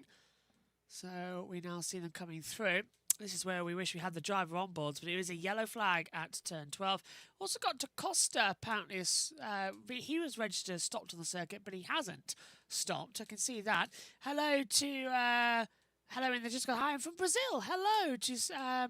Sheenus, I want to say. I hope I'm not pronouncing your name wrong, but hello. Welcome to you from Brazil. Hope you're enjoying it over there on the FEZ chat. Yeah, DaCosta is still circuit. No, DaCosta is slow at 4. But according to my monitor, he's still going. Maybe he's gone past the red flag. It's just the timing monitors because of how slow they're going. The timing systems identify them as A stoppage, out and yeah. not moving. That's how slow they go under the red. It's just normal FE things. Yeah, because we've got Zay Maloney had briefly stopped, as did Maximilian Gunther. So just got to take it back in. Maloney's now back into the pit lane, by the way. Recovery vehicle is going to be heading out onto the circuit. Don't know if we can bring in Giamana or Pico from Trackside. They are listening in, boys. If any of you have got anything, let us know. I presume they'll be rushing down to that last corner. Just to let you know, boys, it is at turn 12. So just after the pit lane. If you can see anything. Presumably we'll try and get a camera angle out there as well. But if you're just joining us, we're under a red flag with an hour 52 to go of this test. And it is because of Taylor Barnard has stopped down at turn 12. Pico is on the case, we're being told. So Jack Pico is heading out there onto the circuit to bring us all the latest opinions as the red flags come out. One season with Kush is all I ask as well. The Kush Miner coming in to come in. So presumably we'll hear soon what's happening. So the track will go quiet. Dragovic at Andretti, this is the latest news coming through on the blog. Dennis going to the top makes a nice segue alongside the Brit is a new recruit to Andretti. And Pico, what have you got for us? Well, so I forgot my mic, tried to go back. But Phil,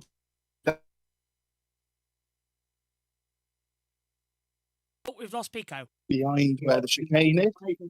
So, can you still hear me? We can hear you now, mate. Go for it. Yeah, sorry.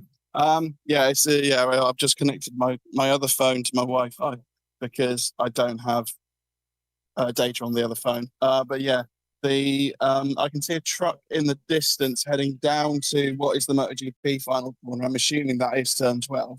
It is. Yeah, Phil Charles has headed down from the DS Penske garage. He is going past the FIA garage now, and I'm assuming he's going down to what the issue is. We're being told he's off in the gravel recovery trap. vehicle has stopped. Yeah. I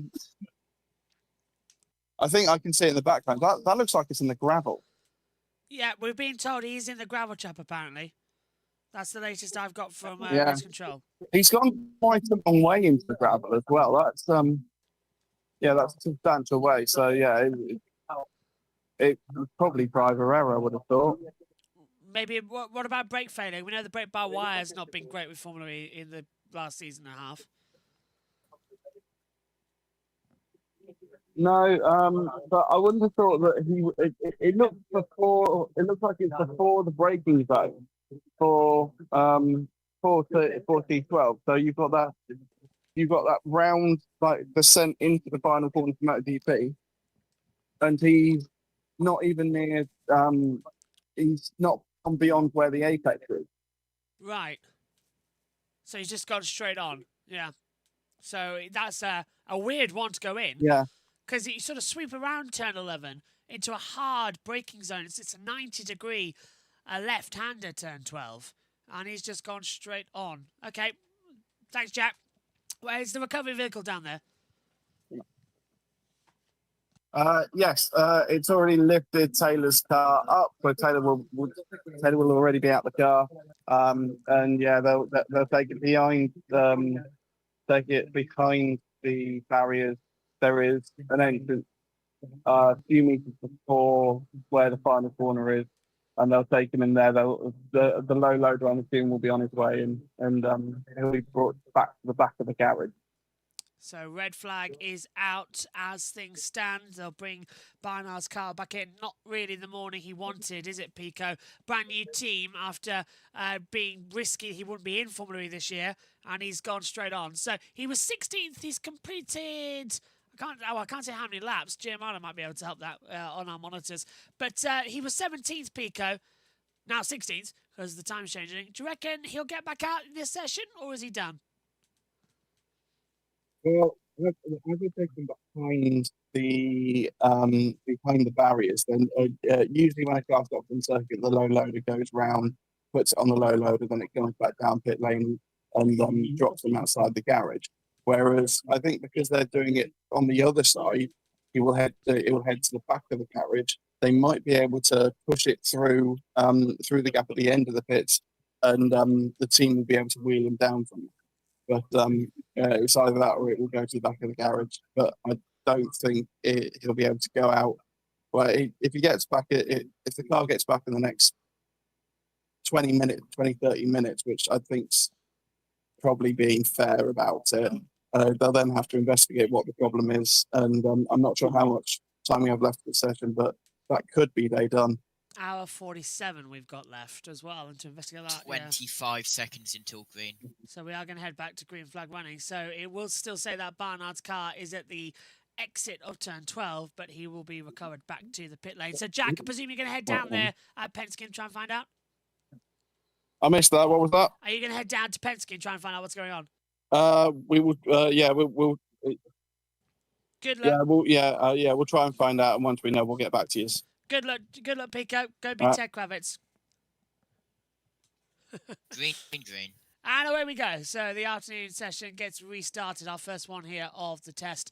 And the cars will be able to venture back out onto the circuit. Notice that we did the recovery vehicle out there. That's now been recovered in. And the safety car still standing because there will be safety car laps, of course. Session has restarted. But no one in a hurry, JT, to head out there on the circuit, which is not really surprising. Yeah, they'll just be resetting the cars, getting ready to go back out on track. It was under a minute warning. It was around 50 seconds warning for that green light to go back on. So maybe the cars might have not been ready, but we'll see when the first cars head back out. It was an 8-minute red flag, so not that long. Yeah, we've seen worse coming through. As we'll show some B-roll footage of the cars from this morning. If you're just joining us for the first time. There we go. Dan took him out on track. Ah, well done, Dan. Well done, Dan. We're seeing his car actually now on the circuit, as well as Jose Maria Marti getting an interview with Spanish media. They should have had an interview, actually, the boys with Formula E Zone earlier on today. But the Spanish media went a little bit over time, so that's now been moved, I believe, to Wednesday. So you'll hear from Pepe throughout the week, as well as Dan Ticktum and many more. We'll also have the press conferences being played out as well, and all the news from Formula E Zone as well, and Formula E, because we get the media logins as well with all of their media access. So it's never, ever a dull moment coming in for Valencia testing, as we get the media bank with all of the info, including, fingers crossed, the press conferences for all of the action as well. So yeah, we'll just keep you up to date with that. Press conference tomorrow, 11:45. That is over there. That's GMT. For the drivers' press conference, team principals' press conference is at 12 o'clock, so there's a half an hour session. Then we'll also have that again repeated on Wednesday. Thursday, we'll have the same, but also after we'll have the Spanish press conference for half an hour. And then on Friday, we'll have the women's press conference as well as the drivers and the team principals. So we'll have the women's drivers press conference at 11:15. We'll be able to bring you that in the afternoon as well, and all the latest news, views and opinions in the ABB FIA Championship. The 77 car is moving on the driver tracker because he's on the back of the low loader. That's why it's going quite slowly. The tracker still does work. He's just being brought back into the pit lane. So he's into the pits and he will get out there soon. So, coming up on halfway in this one. The drivers are back out onto the circuit, and we're just looking at Jake Dennis, actually, who is circulating. He's right behind the 3 of Jose Maria Marti down at turn 9 of the crossover point. That's where attack mode is, by the way. Why is there an attack mode in testing? Well, it's because we do have a race tomorrow as well. The simulation race will take part tomorrow. We'll have a qualifying format as well, so they'll all get used to how it's all going to work, and we'll all be good. That's actually a question for the boys. Are we doing a qualifying simulation because they need to get noticed on the new rules as well? So we'll see if that will change over. But first lap times are coming through, including a full power lap for Jose Maria Marti. So his first ever run at full power is go, as is the same, actually, for the 28 of Felipe Drugovich. So they're both doing their first full power laps together. Carl's asking, where is this? Valencia? It is Valencia, with the circuit Ricardo Tormo. And this is the resurfaced area as well of the circuit down there. So that's where the boys are.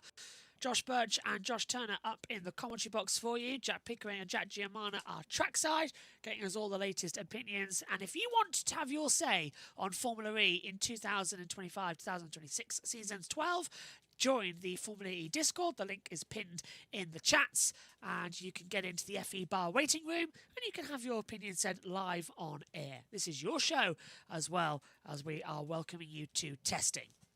So, anybody selling any decent lap times at the moment? Well, it's really annoying, actually, because I believe, JT, looking at the driver tracker and our timing screen, Barnard was on a push lap, 29.2 first sector, 30.7 second sector. I think this is going to be, you know, he should have had a run, but he's just made a mistake, I would say.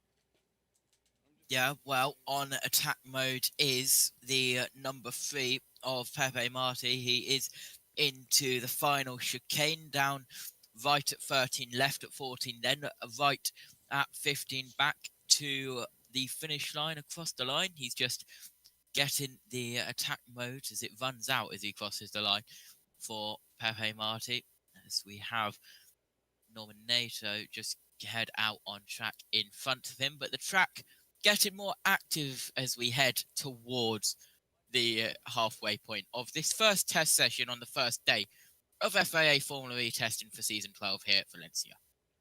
So we've just also had it confirmed that they are going to have some extra track time on the circuit, which is good news.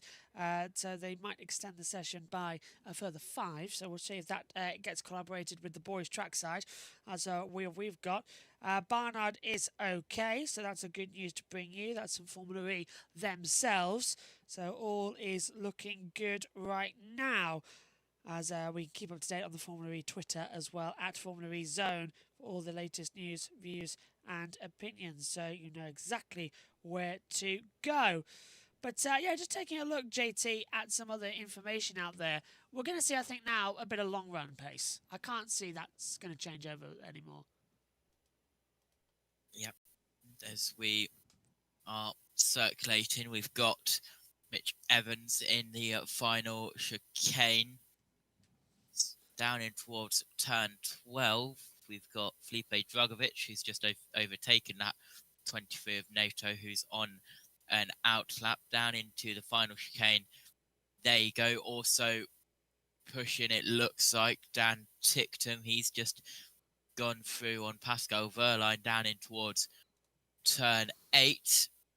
There's multiple cars just getting their liveries and cars all sorted. Any exciting new liveries, Eric asks? I like the new Citroen and the Mahindra update. Porsche is definitely one to talk about. That's a nice livery, isn't it, JB? It is a lovely livery, that Porsche. I'm hoping the boys can get us in there and take a look to see what's happening. Formula Electric, by the way, Fiercely Electric, saying she's having the worst FOMO ever of not being trackside. So get in the call, get in the testing, see what you can do and see what you want to say. This is your session as much as it is ours as well. I'm just taking one of the ear cups off so I can hear a little bit better as they come through. So, yeah, let's hope it's going to be very interesting. What's going on here to see what's happening? Well, that's a while ago. I was wondering what was going on there. I was looking at testing information for 2023, not correctly. See, that's not great when you're trying to search on social media for all the interesting ones. Looks like most of them are broadly the same. Kiro, Jaguar, Lola, DS, all more or less identical. The Lolas are interesting because they've got one with yellow, one with blue side pods. So it should be able to take who's who out there. As we've got our little B-roll footage going at the bottom there from the system. We'll update that, actually, that B-roll footage throughout the test. And we'll also have the interviews down there in the bottom corner throughout the day as well. So anything from the trackside, the boys will be able to tell us more and more information. And they will be trackside again. You will see Jack G-Man and Jack Pickering towards the end of the session. They're going to be recording some things from the balconies, and we'll see them in the racing tomorrow action as well. So it's going to be quite good. We didn't touch much about it. Do you think the sport has grown since Gen 2, says Current Lap as well? That's Kyle coming back in. JT, what do you think? Has Formula E grown since Gen 2? It was a rocky start to the third era of this championship, but do you think it's improved a lot? Has it really sort of gained traction globally, I think is the one I'm looking for? Yeah, definitely. They're expanding quite a bit, is Formula E. They've got their China race back, of course, that triple header in China, and you can see that they are focusing on that part of the world. You could argue with 5 races split between China and Japan back to back, and then we head back to the UK and London. Carl saying, I think COVID has a lot to answer for. Lots of momentum built up towards the second half of Gen 2. And then the pandemic hits. I think it's probably back to where they were at that point. Yeah, the pandemic had a hit on everything, didn't it? Especially Formula E. Seems like Jeff Dodds has been a good CEO so far. JB, thoughts? Yes, and I'll say yes because he actually listens to people like us, the journalists, who cover this series, who love to cover this series, and he's sat down for an interview with us here on Formula E Zone as well. The boys have had him on, and he was nothing but respectful, nothing but honest, and said, look, anything you guys want help with, just come to me and I'll talk with you and we'll get it done. He's a boss who is open-minded. He's a boss who's open-minded about the future, which is social media. And he's a boss who absolutely loves promoting this series and doesn't see a problem with any way to do it. He's the right boss. I wish Jeff Dodds was in charge of Formula One. I really do. He's the right boss for the right time. I absolutely love him. And boys, if you're listening, Pico, Giaman, if you can come in on this when you can with a microphone. I know you two have interviewed him and see him regularly around the paddock. I'd love to hear your thoughts on Jeff Dodds as well as a CEO in the championship. So when you can, just come in and have a word with us on that one as well. And also, let us know in the YouTube chat. What do you think about Jeff Dodds being a CEO in Formula E? Personally, I think it was fantastic. But yeah, JT, have you noticed a change in this series at all over the last couple of years? Has it sort of attracted you more as a viewer? They've definitely tried to make it a bit better with the qualifying format, where they struggled a little bit. People didn't really like it because of the big gaps, but then it had dramatic moments as every single part of any single race weekend across all series has. They have their formats to try and get those dramatic moments, and the Duels definitely did that. But was it a way that Formula E wanted? You'll have to ask that and make up your own opinions about that. But some of the races we saw last year because of the mandated stop, but I believe we can go down to Giadmana, who's down in Valencia. I can hear him in the background. Go on, Jack. Hello, sorry, yeah, you can probably hear. I think you're talking about Jeff Dodds, I and you wanted was. someone to come on and talk about Jeff Dodds. Yes, you've interviewed him. What was he like? Yeah, we have. He's very nice. He's a good CEO. We have a lot of time for him here. Obviously, he came on the FE bar and answered your questions. And obviously, I know we've got lots of new people, so obviously we run an FA Bar show, where you, the fans, get the chance to have your say on the show. And Jeff Dodds came on one of those shows, and answered your questions, directly. And he was on for about an hour and a half. So you wouldn't find many CEOs doing that. And that's the beauty of what we do here at Formula E Zone. So can't complain about Jeff Dodds. Obviously, there's probably one or two things which he's done, and you're like, oh, probably not the wisest decision in the world. But on the whole, he's been a breath of fresh air for Formula E. Pico, what have you got for us as well down there? You've got some information. Hi guys, yeah, I'm down at the start of the pit lane where Taylor Barnard's car has been recovered. Been recovered to the start of the pit lane. It is now being lifted off of the bed and then be put down, ready for the mechanics to be wheeled back down the pit. It's so important. Even Phil Charles has turned up for this.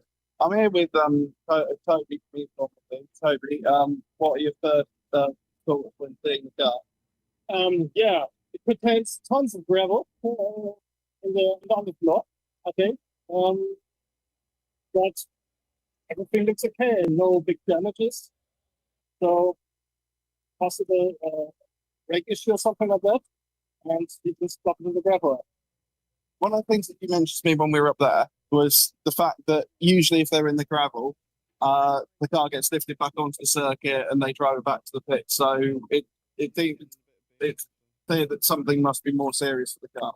Yeah, I think there should be an issue because, as you said, in usual cases, the car is just being put on track again and drives back to the pits. But this time, Taylor Barnard's car had to be towed and bring back to the paddock. So I think there should be an issue, but at the moment we don't really use something about this. It's just disappeared now, but Phil Charles was just down. So the fact that he had we saw him coming down from when we were up to the fact that he was down, was he, or would he want to be like straight in the what we put up? I'm not sure, but I think it's maybe just procedural because if the car stops and he's technical director, deputy team principal, I think it's his job to know what's happening. So I think it's just the usual procedure of he comes and takes a look at it. I think it's all good. Yeah. Annoyingly, the car went the other side, guys, so we didn't get a lot of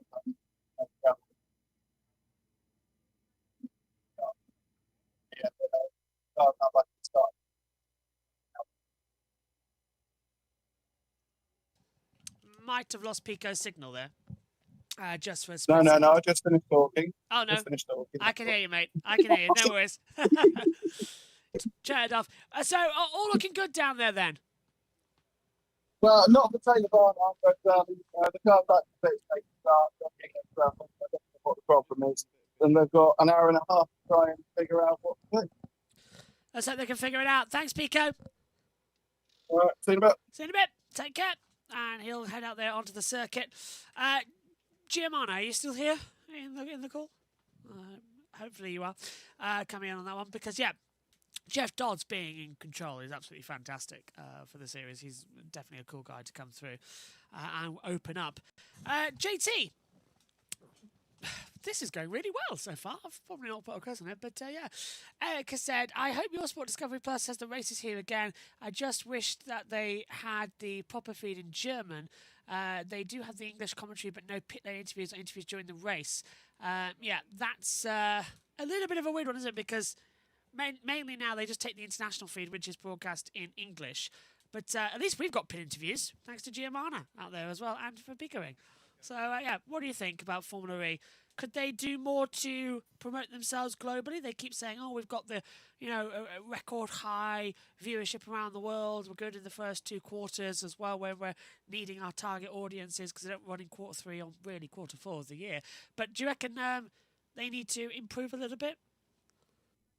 Yeah, and, well, I'm going to sound like a broken record here, and I'm going to sound like people who are always like, you are never perfect.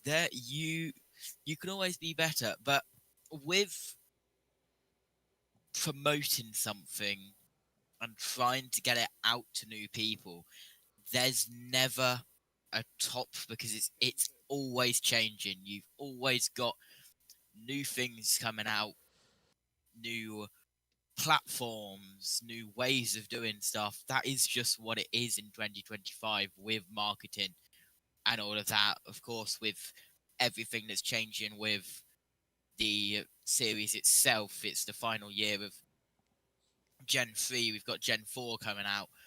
London, it's their last year as well, which I don't think I've seen much about. We know it's happening, but they've kind of gone a bit quiet about that. But with tickets being released soon, that is something that they might have to pick up on again if they want to promote that. But yeah, there's not really a set standard is there because it's always changing. Past halfway, as it's Pascal Wehrlein at the top, 122.149. 19 thousandths of a second is the gap at the top because it's a 122.168. And Carl saying London's last year, totally forgot about that. Proves my point about how it was all announced and how it was this big thing and they've just gone quiet about it.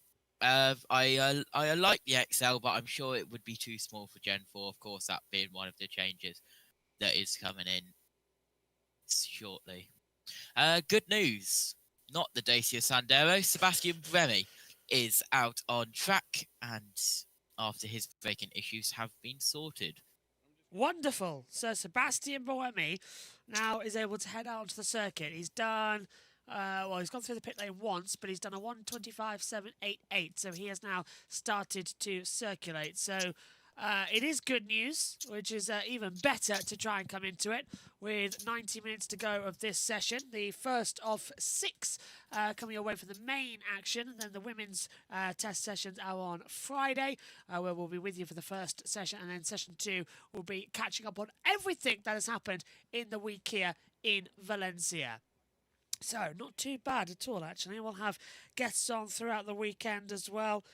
Driver interviews with the boys from Trackside. Plus, also, tomorrow in the race, we'll see them having some good looks. And also, the boys are going to pre-record some segments for us to have a look at some of the cars as they pass the circuit, generally analyse everything and just hear from everybody. And we'll also hear the media side of things in terms of the press conferences to come in. So all will be ready and all is going to be very entertaining action. So get your comments in wherever you are around the world and make sure to subscribe to the Formula E Zone YouTube channel and to JB Motorsports. We'll be with you for every single session of the Formula E season in 2026 as we get ready for another new season, season 12, the last one before Gen 4 comes in. And I suppose, JT, as well, season 13 when Gen 4 comes in, I'm looking for some to try a whole new era for the 4th time. But it always seems like 2 minutes since Gen 3 came in.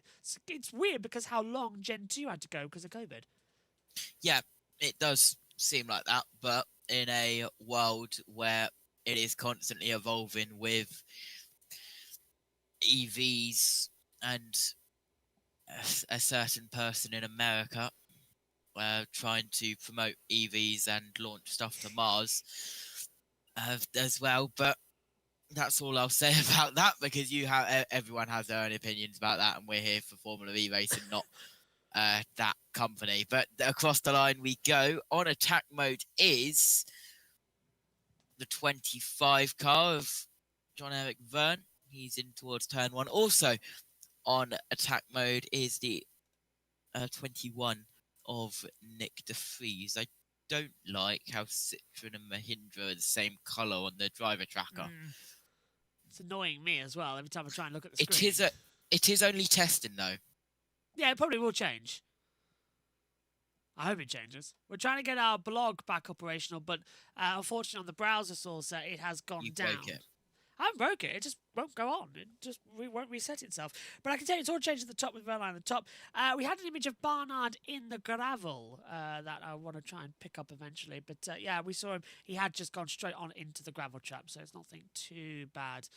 As things stand, but thank God we've got the B-roll footage that we can just keep popping on for you back at home to still see some of the cars, and that B-roll footage will get increased as we go. Norman Nato is the quickest Nissan at the moment. There's a different number on the Nissan of Nato. We're used to him running the 17 on his car, a tribute to the late Formula 1 driver Gilles Bianchi, of course. But for season 12, the Frenchman has number 23.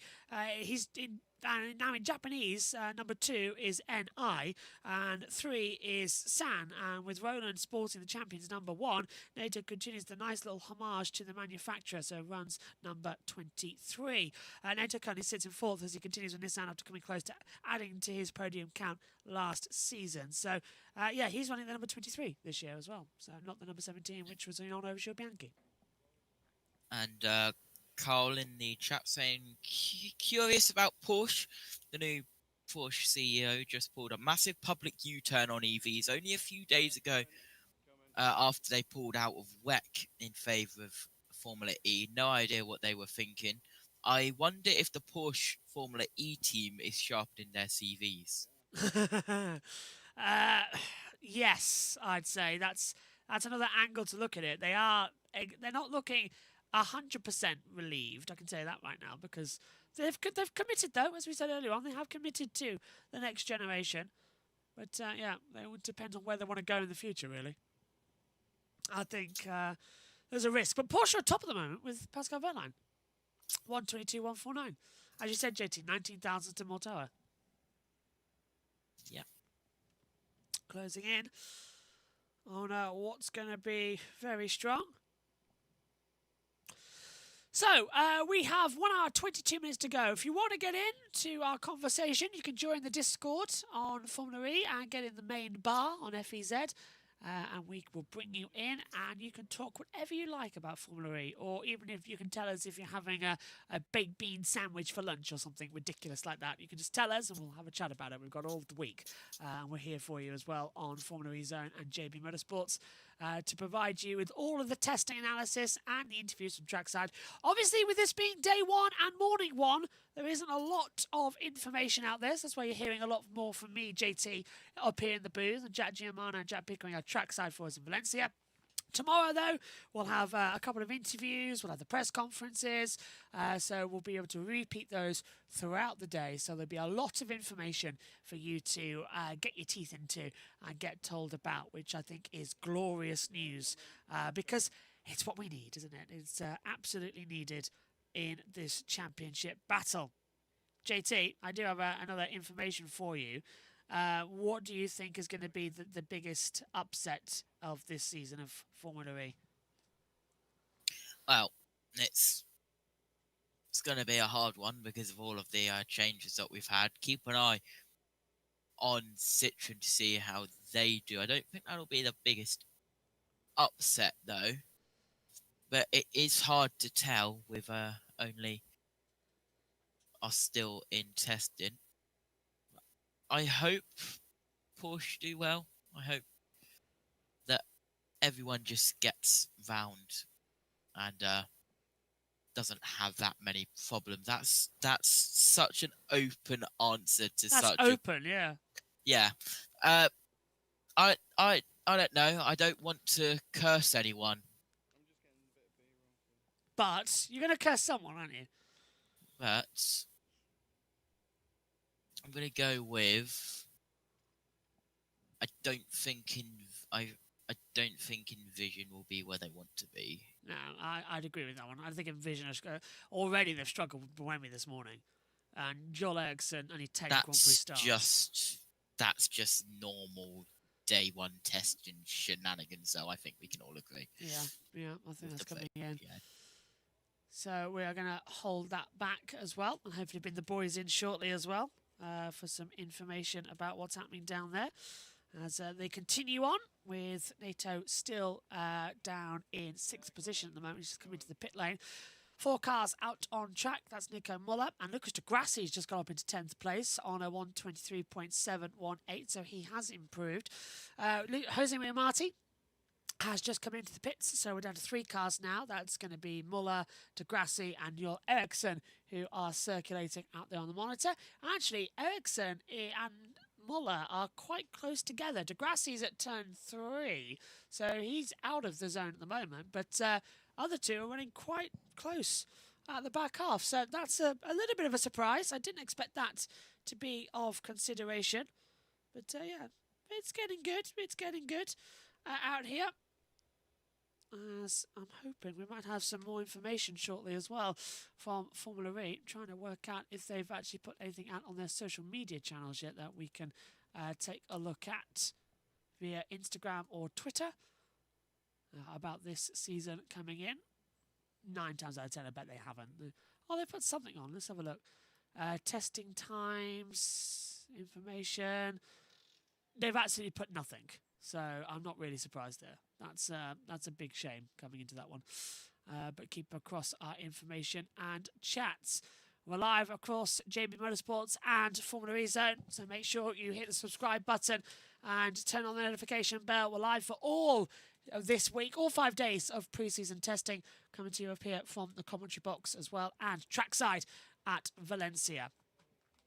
Not much going on, JT, at the moment, which is a surprise to me. I was expecting a lot more in this final hour. They've all seemed to have gone out even after the red flag. They've just done a couple and gone, nope, that's it, we're fine, we'll back off now. Yeah, come in. Bit of a surprise. Sorry, JT, go for it. We can hear you now. Muller, de Grassi, Eriksson and Cassidy, your only 4 cars out on track. I can't believe you had me muted. Shocking behaviour, JB. Sorry. Eriksson down in towards turn 8 and 9. That's where the attack mode is, by the way, for testing with that on the outside of turn 8. Then we have 3 cars in a line of Muller, then Cassidy, then de Grassi, as they just circulate round this Valencia circuit, just getting the laps in under their belt. So, I can't type at the same time of talking. That's quite annoying. Coming into it, I'm just getting some information from Trackside that we're going to have shortly. Can begin with a translation I need to do. This is not great. What are we seeing? Taylor Barnard's car is already back in the garage. Several minutes. Verline returned to the front, so I think Barnard might be heading back out to the circuit shortly. If you want to get down there as well, Pico, and see what's going on, if you've got any news for us, that would be awesome. Or just what you're seeing in the paddock, really, to come into it. As we take a look, bit of a sad frozen pizza box for lunch, says Carl. Frozen pizza for lunch. Well, then again, frozen pizza can be nice. Depends on how you hydrate it. Is always the interesting factor as well. JT, what did you have for lunch? Nothing. I've had a pork pie and I've had some broken biscuits. I'm trying to have a look and see what the fastest lap time from 2 years ago was. We had that lined up somewhere on the list here. 1:24.474. So that was the last time. 1:24.474. That was in the old car on the board. I think I've written that correctly. So that was the old one. Yeah, the last season saw the introduction of the new car, so the lap time certainly be beaten, but the benchmark from 2024's testing in the old car from Mitch Evans is a 1:24.474. So that was from Mitch Evans coming through to come in. Well, let's just see if that's going to change ever slightly as the yellow flags are briefly were out, but Eriksson's had his lap time to delivery. So hopefully we'll see what's happening as well trackside. JT, out of interest though, who's running the Citroen team? Any major team members poached or anything? The boys will be able to tell us on that one as well coming through, because Giovanna and Pico are trackside, and we'll hear from them shortly about anything coming on with the Citroën team. Of course, the big two that have been Nick Jean-Eric Verne and Nick Cassidy. They're our drivers this season.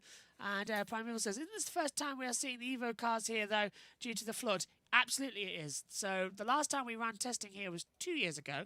And as I said, that was a 124.474 by Mitch Evans. That was the lap time. We've already done with the new cars a 122.149. And that's only going to get quicker throughout the weekend. So that is still going to be a faster run across the two. So good news. And Pascal Wehrlein is just heading out onto the circuit. So already we are getting more and more activity. And a reminder, if you want to have your say on Formula E live on air, you can join the Formula E Discord, get in the chat from the FE bar, and we will have a conversation with you live on air, and you can talk about whatever you like. Formula E, of course, related. Or even if you want to tell us what you're having for tea, or what you scored at the local darts tournament, or something like that. Or, I don't know, going out for a bike ride this evening in freezing cold weather and it's raining. Tell us just tell us anything. Keep us on air. Keep us talking. All fun and jokes. That's what we need to hear. It's your program as well as they come through. Now, Primeval says, I imagine a solid 119.5 for the top time. I think, JT, that's doable, isn't it? Once we see the full lap times coming through at full power, we're going to see below the 1 minute 20s for sure. Yeah, possibly. We'll see as cars continuing to circulate. Still Wehrlein and Mortara at the top, though. Yeah, Wehrlein's in a 122.149, Mortara 122.168, so 19 thousandths are there. So this is going to be the most entertaining situation out there. So apparently the Pico and Giamana are going to be there with us shortly, which will be the fun one.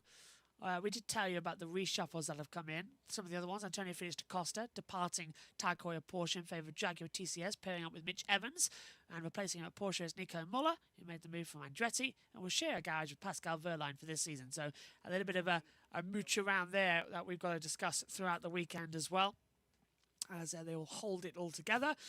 All eyes on the reigning champion, though. As mentioned, at number 1 is on the Nissan of Roland. He arrives in Season 12 as the reigning champion and the driver everyone wants to beat.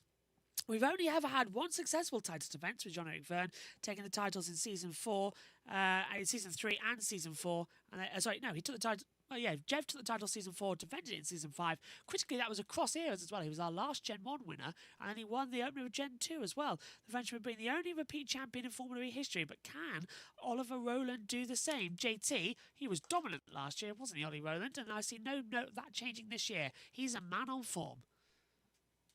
Yeah, he is. As just more times heading across the line.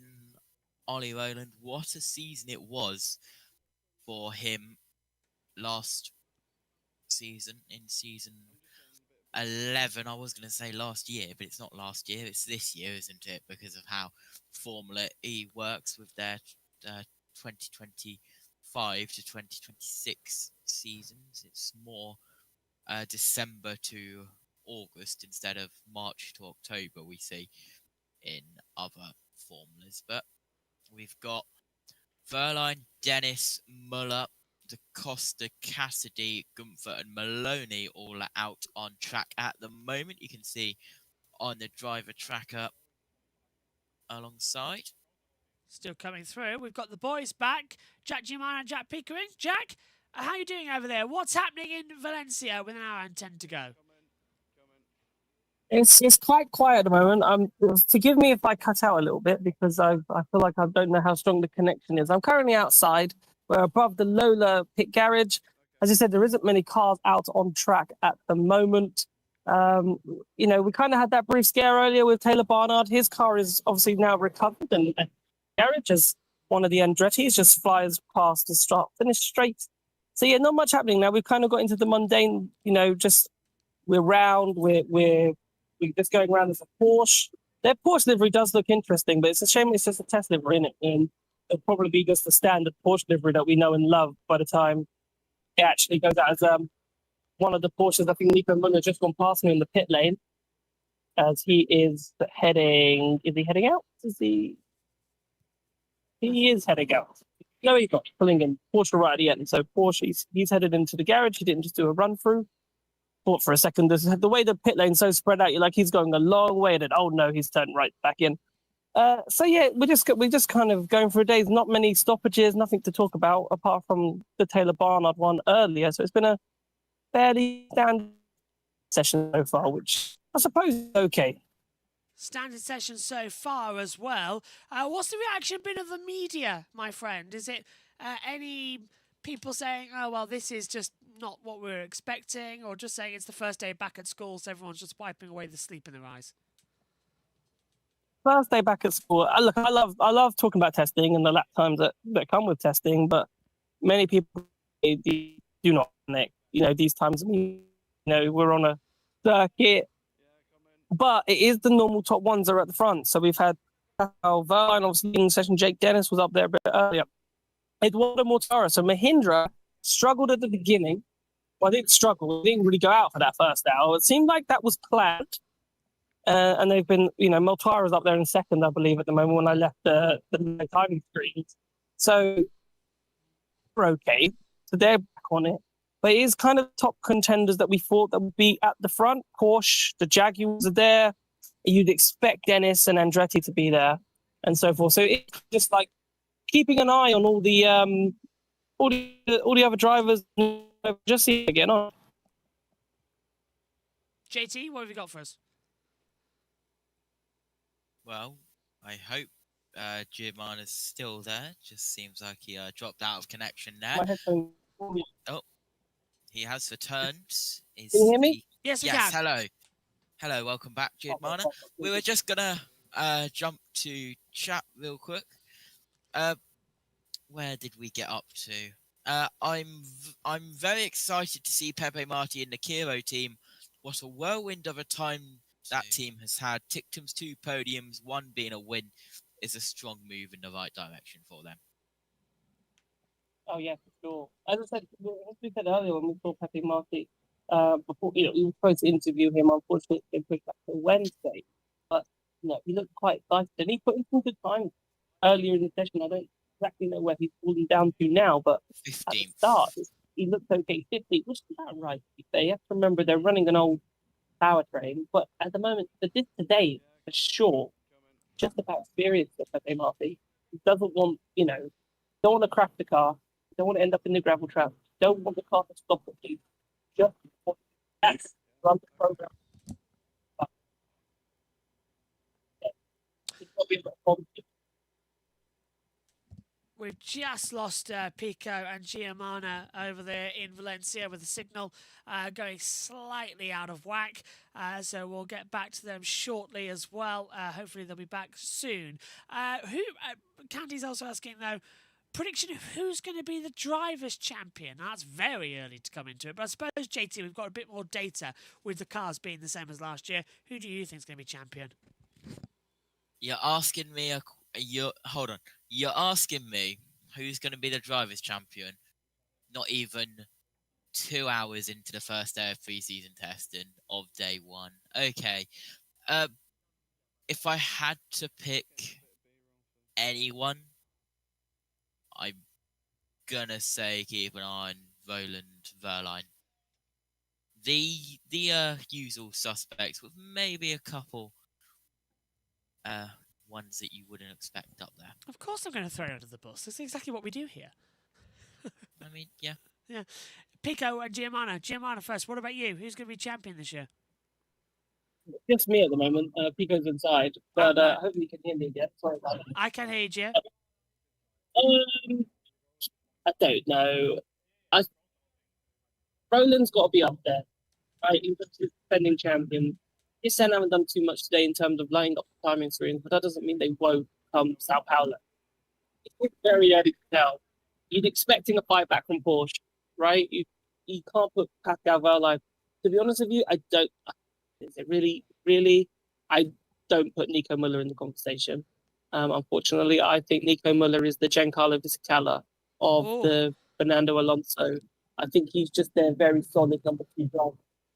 All baskets, all eggs are now in the Pascal Verline. That's my kind of statement. Nico Muller won't appreciate me saying it's up to Nico Muller to be wrong.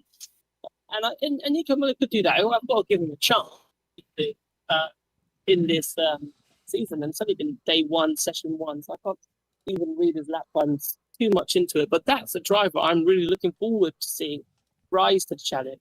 And that's why I put him in that Giancarlo Fisichella, because that's where I think most people will probably put him in that kind of, well, it's a good driver. The pickup point, the pick up the pieces. He won't make too many mistakes.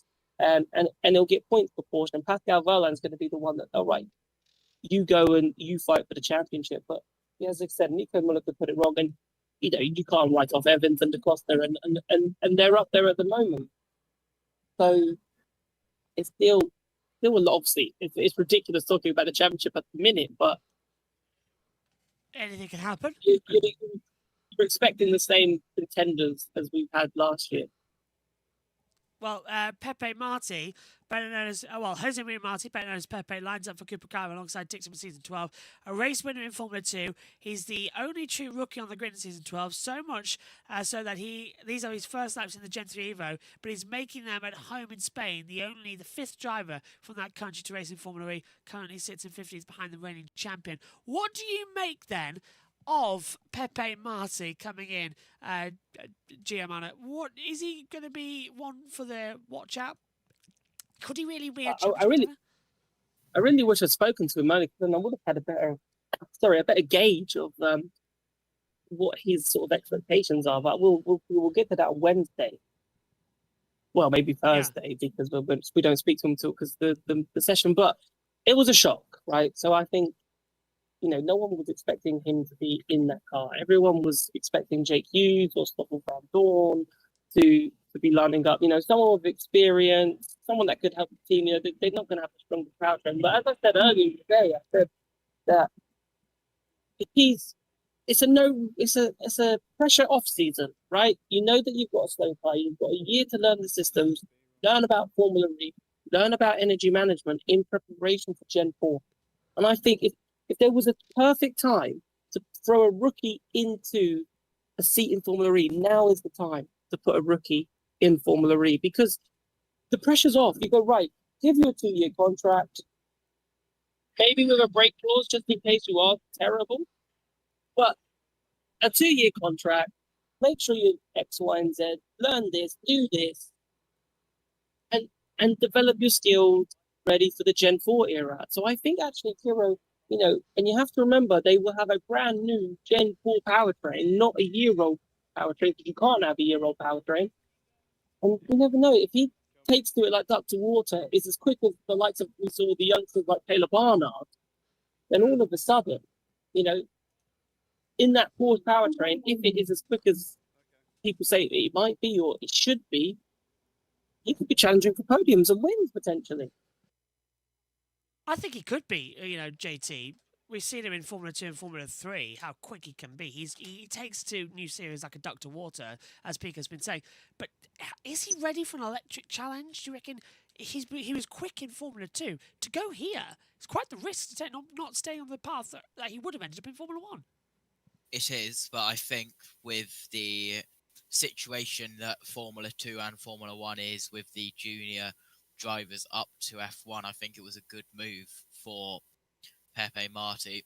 I think it will pay off for him, and well, it's definitely a big change, but I think he will excel and he will become an electric force to the grid. Sorry, that was horrible. Oh, that was bad. That was bad. We're 2 hours in and we're already doing the bad puns. Anyway, if Mahindra keep up their good form, they're the dark horse of season 12.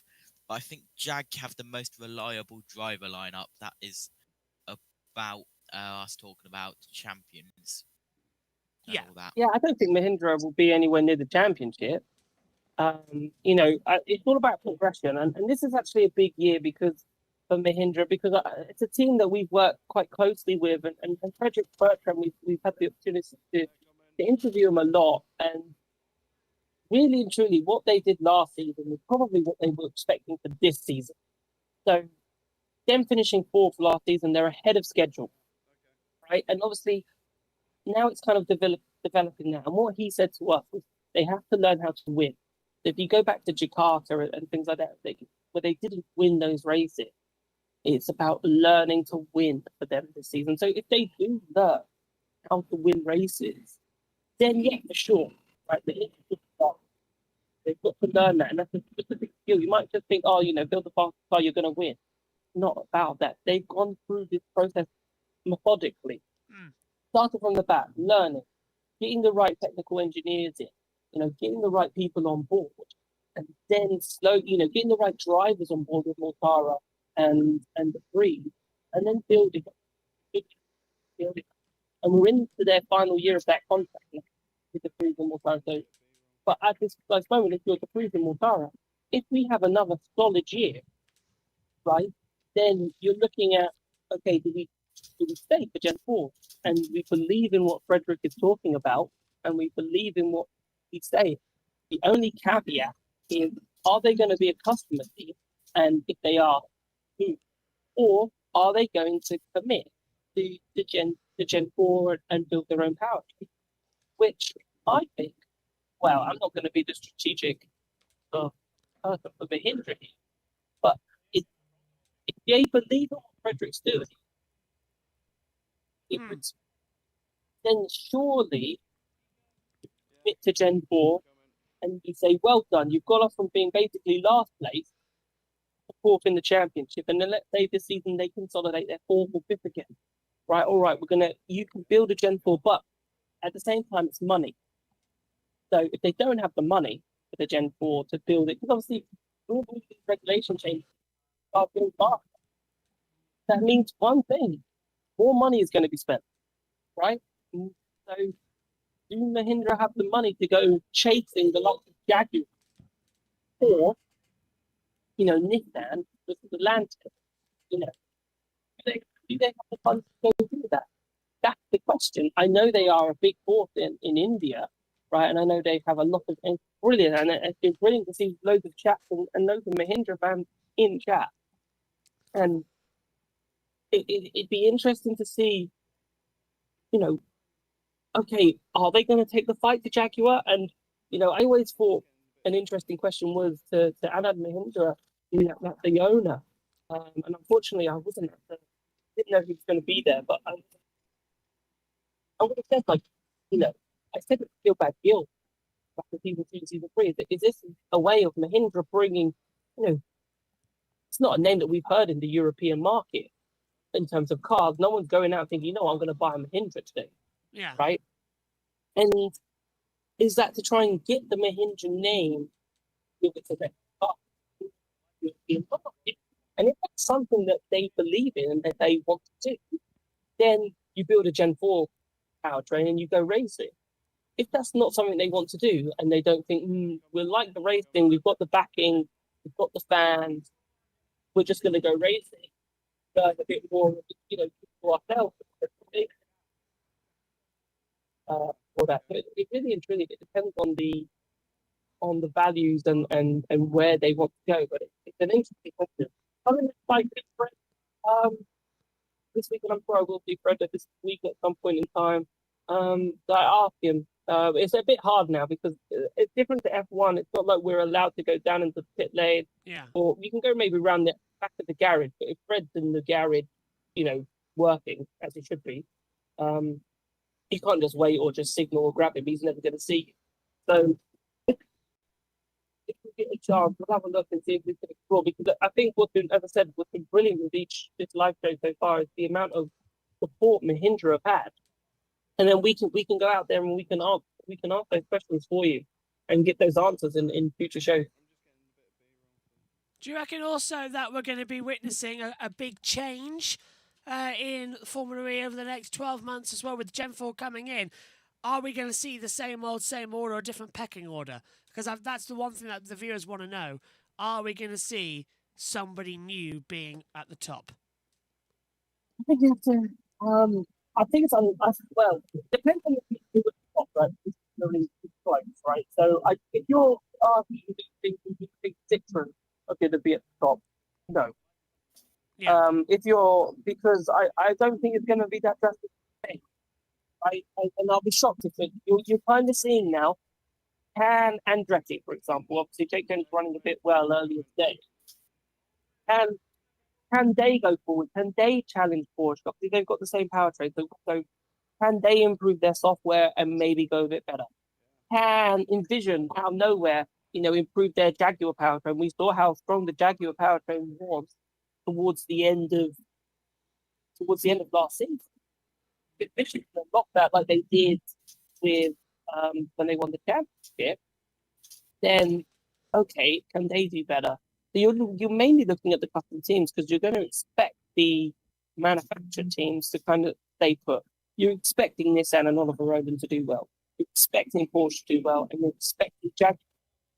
You're expecting DS to be there or thereabouts, but it can the likes of Citroen and the likes of Envision and the likes of Andretti make it a little bit more interesting. That is the more interesting thing. I think that's the only thing that we have to look at. Or if Porsche, for example, have made a massive leap software development-wise and are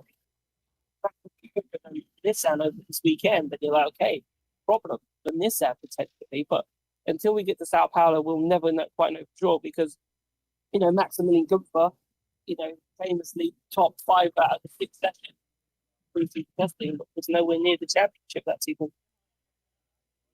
Well, Pico, thanks very much. We'll let you disappear for the last 50 minutes and get back in with Giovanna ready for your goodbye to the session very shortly. Thanks, mate. JT, though, you have the hourly update and to give us some more information on what's happening.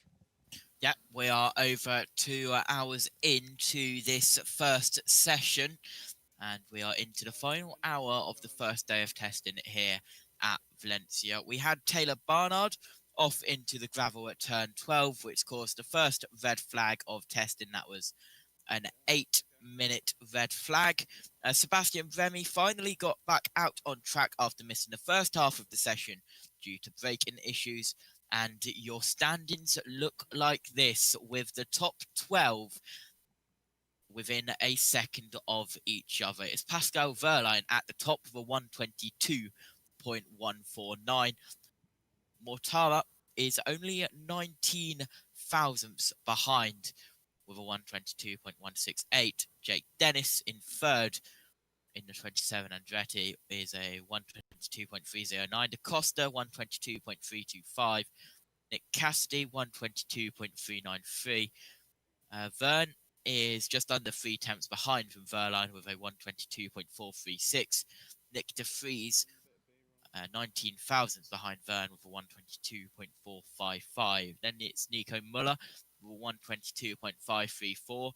Norman Nato with 122.618. Joel Eriksson rounds out the top 10 with a 122.924. Then it's Evans, a 123.096. And Maloney, 123.098, only 2 thousandths behind Evans. That are your 12 cars inside a second of the leader. Then it's Lucas Di Grassi, 1.5 seconds off the pace for 123.718. Ticked him 2 seconds back, 124.167. Then Roland, a 124.395. 124.452 for Pepe Marti. Gunther, a 124.479 as we just have a change up. That's Di Grassi going into 9th with a 122.6 flat. Back down to 18th with Drogovic, a 124.656 and a 124.676 is Sebastian Remy. And Taylor Barnard, a 131.048. Hasn't returned back to track, but with just under 51 minutes to go in the session, as Sebastian Remy crosses the line and sets a 124.368 as he's setting laps after his braking issues. But back out on track, we've got multiple cars out on track. We've got 1, 2, 4, 6. We've got 8 cars out on track setting laps. Multiple lap times have been deleted as cars are pushing. Ericsson has had 3. Then we've had Di Grassi, Mortara, Vern, and Gunther also get lap times deleted. But now with 50 minutes, left of this session, let's go back to JB. So DaCosta is already looking comfortable, fourth in the timesheet so far for DaCosta, and impressively 0.176 off his former teammate's best time. The Portuguese driver is making a quick start to his time with Jaguar already, and importantly for him, he's also faster than his new teammate Evans, although the British team has yet to be running different test sessions for the pair, so they've still got a few more bits to find. Final new face on the grid, though, is going to be Joel Eriksson. After two handfuls of replacements in Formula E, graduates. He's had 10 starts, of course, in the series and 2-point scorers. Finishes. The Swedish driver currently sits 10th, and the Envision runner, as we go in, he's leading the Envision 2 as Boemi's down in 15th position. Ollie Rowland is just coming back out onto the track, our champion for this season. And Ericsson did have a lap time deleted a while ago. That's flashing up on our monitors. So, not too bad then, with 49 minutes to go of this ABB FIA Formula E testing day number 1. There is a poll going on right now in our chat, JT, and you can tell us more about it. Yep, we had the conversation around, 10 minutes ago, about only having 20 cars on the grid since McLaren left. Well, vote yes, 20 is enough, I don't mind, or no, we need more cars. 8 votes at the moment, 12% say yes, 20 is enough, 88% say no, we need more cars. Oh, more cars is needed, I would say. Yes, it does feel empty without McLaren, doesn't it? Just the 20. It's a bit of an unusual timing tower as well, taking a look at it. We've had to reorganise a couple of things going into this season, but fingers crossed. Let's have a look. Thea Singh says, I always say NATO. Why both can't be pronounced? So it's Norman NATO and Norman NATO. I always say Norman NATO. What about you, JT? NATO. Yeah, it's NATO. Like NATO. That's the thing. NATO and NATO are spelt the same way, aren't they? NATO. Yeah. Yes, it's NATO. Although I can see why people call it Norman NATO. Well, it's just whatever rolls off the tongue. It's like current battle I'm having with Nina is it curry sauce, or she puts it as curry sauce, with like a carry. No, it's not. It's curry. How would you say it, JT? Sorry, say that again. You cut out on Discord. Right. Okay. I'm having a battle right now with Nina saying, is it curry sauce, or as she puts it, carry sauce? Curry sauce. Is that the way I say it? Curry sauce. Because she says, At Nina. Which one is it? Because it's getting ridiculous. Please speak English when you say curry sauce. Aha! Right, so even somebody who's not even Essex or Northern couldn't tell us that it's not the right one. I knew it. Finally, Mahindra smashing the line chart, says VRDN as well, coming into it. Yeah, Mahindra are 4th with Nick de Vries, 122.289. And Mahindra's top with Eduardo Mortada, 122.003. They are hitting the ground running in this test session so far. Yeah, I knew I was right. It's just weird. There's the Nightbot. So if you want to get into the Formula E chat zone, you can get in and get into the bar. We'll bring you on air and you can talk about anything you like Formula E related. Or even if you want to tell us how your day's going, you want to chat, just get in and just get us talking for the next hour as we come into it. I'd love to hear from Jack Pickering as well if he's around. So Pico, if you can hear me, mate, I'd love to hear what you've got to say on the testing matter so far. We had Giamano on for a while, as I'm sure they're patrolling the pit lane, getting ready for all of the action. We're here for you every single day of pre-season testing. That's the way the cookie crumbles, I'm afraid. So you're just going to have to get used to us as to bring in all the information as well. JT, we have just 9 cars out on track. Oh, hang on. Jean-Eric Verne, according to my monitor, has come to a stop. But he's still going. So that was a brief yellow out there, but he's still going. I think the big thing for me right now is wondering how the hell tyre performs this year. Yeah, the last year coming in as well for the Hankook tyres before we go over to Goodyear. Go on, JT. Got our first sub 122, and that's courtesy of Nick de Vries. That's a 121.933. Teammate Mortara, 70 thousandths off, is a 122.003. So those two teammates back at the top. And it seems like the summoning of Pico is maybe working by JB. The power of the birch. Hello, Pico. It has worked. I've just stepped outside. See what sunglasses on because it is so much brighter than it was. The way that this faces, it really lends the sun in the afternoon. So it's going to be a nice little sunset session for all the drivers. What are you seeing out there in the paddock, my friend? Is everybody buzzing around, getting all set for tomorrow? Because it does feel like this is just a test to the actual test, a little shakedown.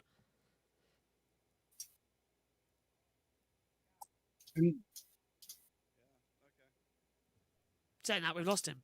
So maybe he's got a shakedown as well, JT. Yeah. There we go. Hello, Pico, go on. Yeah. Okay. Sorry. I thought I was speaking over the top of you. That's my bad. Felipe Drugovic's just come back into the pit. I think he's going back.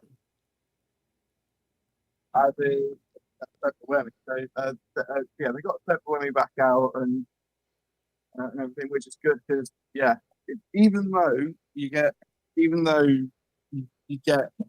all these sessions, it's still limited the amount of testing that you get.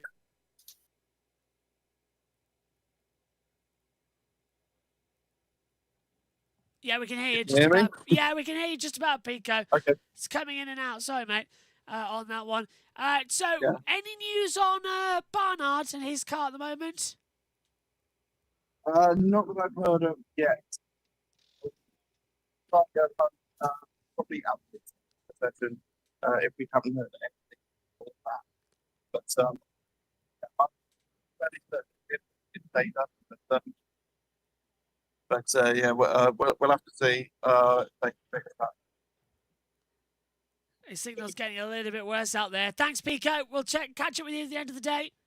Sorry, Bridgestone's going to be the tyre suppliers, aren't they? See that? Bridgestone, the tyre suppliers in Gen 4. Don't know why I said Goodyear. That's on my brain, I think, a little bit. Is Goodyear's.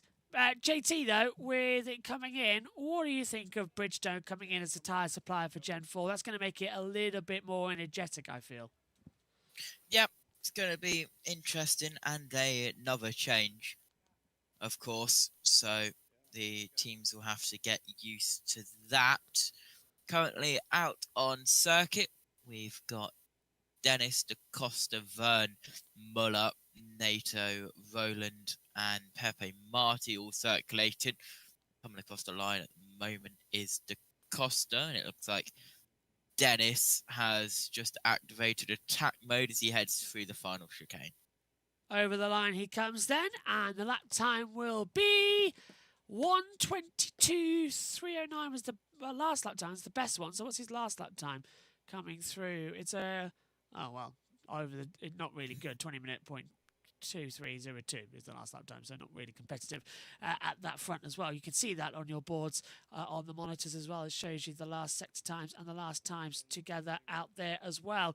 Mortara and then De Vries. It was De Vries on top, Mortara second. This place as well. We're getting into the swing of the closing stages. Mortara was getting close to Verline's time, then the Swiss Italian puts his Mahindra to the top of the timesheets, around 45 minutes to go on the circuit. However, that time didn't last long as De Vries slots into the top spot with the best time of the day. The first driver to break into new time bracket as the former champion clicks at 121.933, as JT mentioned. So the times are coming down. They're coming thick and fast now. VDRN says, in my opinion, they should make at least 2 sets of slicks for mid-race to change. It'll make a lot more of the dynamics as well.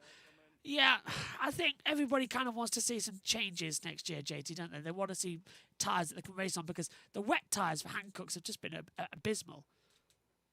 Yeah, not been the best, but back out on track. At the moment, we've only got 5 cars circulating, everyone coming into the pits, but we have just had another driver split the 2 Mahindras, and that was Jake Dennis, who I mentioned a couple of minutes ago, who just activated attack mode. He was indeed on a push lap, and that push lap has put him second with a 121.985. The second driver to go below that 122s. So speed and times are going down. Okay, apparently there was... by the way, Jack Giamano, Jack Pickering, just to let you boys know, there is going to be a press conference after today's session. That's what's just come up. I don't know if you guys are going to hear that more, if you can't come in on that one, but I've just been told that there is a press conference. I've got it on my screen as 5 till 5:45, so that's your time over there, boys. Just to let you know. So at the end of this session, there's a press conference. Don't know, but that's just come up on the schedule on my timing screens here. So if you boys can bring us that information, that'll be lovely to come through as well. But hopefully the boys are having some great time out there. I think we're having a great time. It's looking to be quite an energetic day of running here as we go into it. But yeah, into the last hour. Finally, the Mahindras are looking good. JT, definitely, I'd say a bad day for DS Penske. 19th and 20th. Yeah, Taylor Barnard off at the start of the second hour didn't help himself. He's not headed back out on circuit, as we know. But the 4 cars out on the circuit continuing to click the laps in, and we'll see more cars head out as we get into the nearing the final 38 minutes of practice. Still running it in together. That's exactly what we like to see in this crazy situation of the ABB FIA Formula E World Championship in 2025. Let's give you a quick rundown then. It's Nick de Vries fastest, 121.933 from Jake Dennis in second. That's now a 52 thousandths gap. So Dennis has moved up there, JT, into P2 for Andretti. But, you know, we've got 4 cars on the track right now. But we've got Costa battling with, I can't see who it is, the 51 out there, Nico Muller. 5 cars now joining the circuit, as out comes Zane Maloney. Yep, the 22 Lola car heads out of pit lane in towards turn 1. Also joining is Joel Eriksson in the Envision, also heading down towards turn 1. Meanwhile, we've got the Costa and Muller heading across the line. Both of them do not gain any positions or set any better lap times. What about NATO? He heads into pit lane, and then we've got Dennis, who is once again going for a push lap, it looks like, as he's on attack mode. Yeah, push laps are coming through, which is always interesting to see. It's nicer to see, actually, some of those data times continuing to change over, because otherwise it gets a little bit unlucky for some. With just 36 minutes to go of the session. So there might be a press conference that we get access to for tomorrow. But we were told the first one would come up on Tuesday at the drivers' press conference. But now there's been one Monday test drivers' press conference. That's what's just coming through on our monitor. And the live streams become available to us as well up here in the commentary box. So that tells me that there is something, but it says video unavailable. So we will continue to bring you the latest opinions, and we'll hopefully find out what's going on straight after this. Hopefully everyone is enjoying all the action here, and you've been keeping well up to date on what has been an amazing open up for this one. Nick de Vries, Jake Dennis, and Ronald Mortar, Pascal William, and Jevons. Reminder, the afternoon session tomorrow is going to be race time. And we'll have camera out there on the circuit as well with Jack Giamana with that. We will have Jack Pickering will have a camera down on the grid. There will be a safety car start, and then we'll go green in Valencia for the simulation race. And myself and JT will be on commentary with the 2 Jacks trackside providing some information. VDRN says they feel bad for Taylor. Really is a bad session for him. Just completing a couple of laps in total. I'll be able to tell you in a second. He's completed only... Well, actually, can't tell you how many laps he's done. 15 laps only, JT. That's not good. Yeah, he got a couple of laps in early in the session, as you said, but as the times get quicker, not out on track when he needs to be. 35 minutes now left on this first test session, as these 5 cars still the only cars out on track.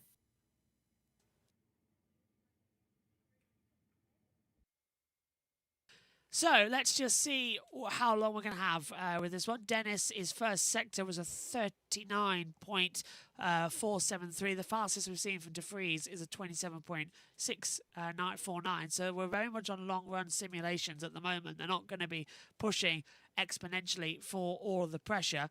But that's the way the cookie crumbles sometimes as well. We need to just remain calm. There's a long way to go in these test sessions. Reminder. We'll be live for all of them across JB Motorsports this weekend, so you're not going to be missing much here for the weekend's action. Just got my iPad out now as well to give us some of the latest news, views and opinions throughout it all. Mahindra still looking to go quick as well into the last hour. De Vries and Mortar 1-2. That is on the Formula E Zone Twitter. You can join us there for all of the action as it comes to us in this weekend. Still, Barnard did cause the only red flag of the day, went straight on down at turn 12 into the gravel trap and sadly did bring out the red flag. But yeah, we'll see. We'll see if there will be a changeover of times. Still waiting to see as De Vries will be coming back onto the track shortly. Pascal Wehrlein, he's going to compete a lap time, but 34.8, 36.7. Looks like he's just going to be motoring around out there, controlling on some times. And yeah, okay, just, I think, JT, a casual afternoon. That's what we're going to be waiting for.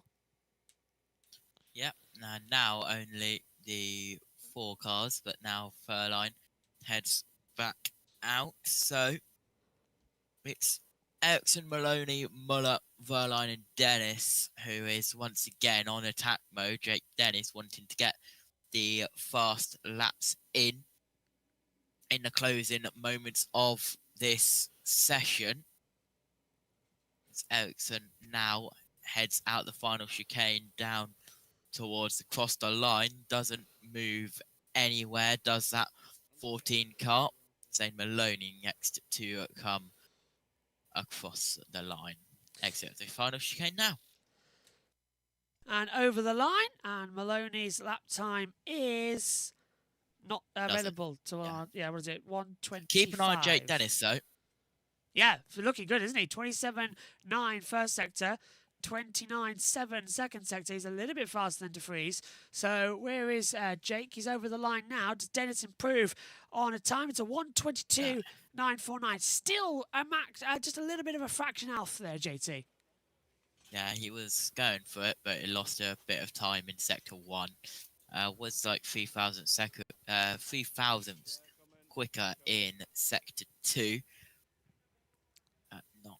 And then backed off a little bit in sector 3. But with 31.5 minutes left in this session, it is still in Nick De Vries is still leading a 121.933 and Jake Dennis a 121.985 and Mortara a 122.003. But the spookiness intensifies from the Discord notification, which means we've got someone different to get us out of this waffle. We do indeed. Period. It's our Formula E semi-expert who's been stalking me and will take over some of the commentaries over the next season as well. When I'm not around, it's Omi. Hello, Omi. How you doing, my friend? Hello, JV. Hello, everyone. Doing very well. Heard some Formula E testing is going on, so I thought I'd pop on by. Thank God you have, because there's a lot of drivers here that you've got knowledge upon in Formula 2 days as well, and we can pick your brain for the Pepe next Marti. Yeah, just throwing you straight under with Pepe Marti. What do you reckon then? He was a shoe-in to go in as well to Formula 1. He had options. He's decided to come over here to Formula E. He's taken out the Red Bull seat. And yeah, what do you make of it? He's given up the Red Bull Academy. Yeah, Red Bull Junior, which, of course, this year he had Arvid Lindblad as his teammate. Last year he had Hadjar. All of these drivers who are destined for Formula One. Hadjar, of course, already in Formula One. So it kind of was a scenario where he did have the connection, but he wasn't going to get any practices. He wasn't getting any opportunities given to himself. So he's changed a bit of his path, and Formula E is a great series. We see a lot of Formula 2 drivers go there. So yeah, even though he had that connection, I think a good decision to move away, because there wasn't really a route, no matter what you did, due to all of the other Red Bull drivers around him, to actually move up and progress up to one of the Red Bull teams in Formula 1. And I suppose the argument is as well, with Arvid Lindblad being in their Animal Mwasa, they're going to take over the main 2 seats in the Racing Bulls category. So, as you said, there really was sort of no room for him left to go. But strangely, he is still a part of the Red Bull universe, because he's kept the Red Bull headset going on, the helmet coming in. But it's pretty much blocked off for him now, isn't it, a Formula 1 route? Yeah, absolutely, which is why he's come straight over here. Yeah. You'll have to miss the final round of Formula 2 as well, due to the clash that we'll have. So, yeah, he might come and do the Qatar round, then jump over. That's what we saw with Zane Maloney. It's kind of a weird one with the Formula E first round clashing with Abu Dhabi. Those drivers who do decide to move over to Formula E and who do get a seat will have to miss the Formula 2 final round. So it's just something that I think made sense for him, because I was hearing and I was talking with a lot of people in the paddock that there wasn't actually really anywhere for Pepe Marti to go. When I did my predictions, I actually predicted him in the F2 grid, because we didn't actually have many options a few months ago emerging for him. So we then found out that he wouldn't be in Formula 2. So I'm happy a Formula E seat has come his way, and such a deserving driver, a driver who has been able to take some victories. But yeah, he's been in this awkward position where in the junior series, due to all of the Red Bull juniors and due to everyone around him, he's kind of been overshadowed a bit. So I'm happy he's been able to now find a seat and can really make it his own. Let's talk about another one that's flew over. Felipe Drugovich was previously an F2 world champion coming in as well. Do you reckon that he's sort of, no, that's it, I'm not going to bother with the Aston Martin F1 seat, and he's going to try and focus on a Formula E run? I mean, he's waited so long. He won that championship, which we were mentioning, in 2022. He's waited for chances. He was close to making a Grand Prix debut when Stroll, there were some chances that he couldn't make it. He waited so long, but I think now is the point where he's like, okay, this isn't happening. You've got drivers like Jack Crawford also waiting for a chance, possibly. So Aston Martin, they're getting more and more different talents that are also rising up to the ranks. So I guess it's kind of becoming unlikely, and Felipe Drugovich is like, okay, Formula E is now absolutely the way to go. So yeah, he's one of those drivers who will always say that, you know, it would have been lovely to see him in Formula 1. A shame that an opportunity never came, but he's such a talented driver. So once again, another driver that everyone definitely has to keep an eye on when it comes to the ABB FIA Formula E World Championship. Joe Samiego is here as well in the FEZ chat as well, saying hello. Hello, Joe. We'll be hearing from him throughout the season as well across Formula E, especially when we head stateside. And a man says, Pepe didn't want to be under Helmut Marko's radar and get demoted to Red Bull. That is quite interesting and quite a powerful punch to put in. He didn't want to get demoted. But I mean, who else in the grid are you looking at from both Formula 2 and Formula 3 days gone by? And who are you looking forward to seeing be dominant this year in Formula E? I think Taylor Barnard was quite good, of course, with McLaren, who are no longer with us as they, of course, set up their WEC program. But yeah, Taylor Barnard was absolutely extraordinary. Now, he found himself with teams that always didn't come alive in the junior series. We knew he was very talented. He made the jump over to Formula E and was an absolute star. So talented, so fast, so quick, and yeah, was definitely getting my attention throughout his time in Formula E when he moved over. And it's so great to see him also getting that chance, because once again, as I mentioned, with the teams he was in feeder series, it kind of meant where he was basically dragging the cars to places it shouldn't really be. So I'm so happy someone recognized it, they gave him a chance, and of course with McLaren leaving another team now, Penske giving him a chance as well. So great to see Taylor Barnard getting the chance. So he could really be one to watch. Once again, he's kind of that driver, no matter which situation you put him in, he can always do something with it. JT's back with us now as well on the sidelines. JT, I want to throw you as Taylor Barnard has now actually gone back out onto the circuit. He's got a lot to capitalise on this afternoon in the next 25 minutes. He's just got to pound around the laps and try and get as much information ahead of tomorrow as he can now. You say that, but that was just an outlap, making sure that the car was all okay. Nuts. And he's straight back into the pit lane. But that is standard at the when cars go out and go off. That is standard to have them just go out for one lap and then come back in to make any future changes. Now, Prime Mover, by the way, just in case you can get into the Discord link now, we've posted that. JT has been on it on our social media side, so hopefully you can get into the FE bar waiting room and get into the Discord server, and hopefully that would come through. For some reason, nothing shows up. Nightbot, that's what we've got coming on, so we'll try and paste the link separately as well. There you go. I've posted the link separately as well. Let's hope that get you in as well. Omi, I want to ask you a difficult question now, which I hope you can answer. Oliver Rowland, can he go back to back with the championships? You were with me, of course, across the season and saw just how competitive he could be. Yeah, absolutely. Very, very competitive as well. Loved his battles with Taylor Barnard. I remember when I was trying to post on social media about Barnard's success, Roland would always manage to find ways to come in and hinder it. So I think that tells me enough about how good he was last year as well, just even if you weren't following the entire season and you were just looking to check in with well, in my case, I was really looking to check in with Barnard and see how he was getting on. So it was really great to see the battle between Roland and Barnard and all of the other drivers as well. So, yeah, I think Roland's got a great opportunity. Such a great, talented racer. And I'm looking forward to seeing what he can do. But I think this could be a year where he's gonna really be tested, because there's going to be so many other contenders trying to get themselves into the mix. Of course, we've had a few people come in and give their predictions.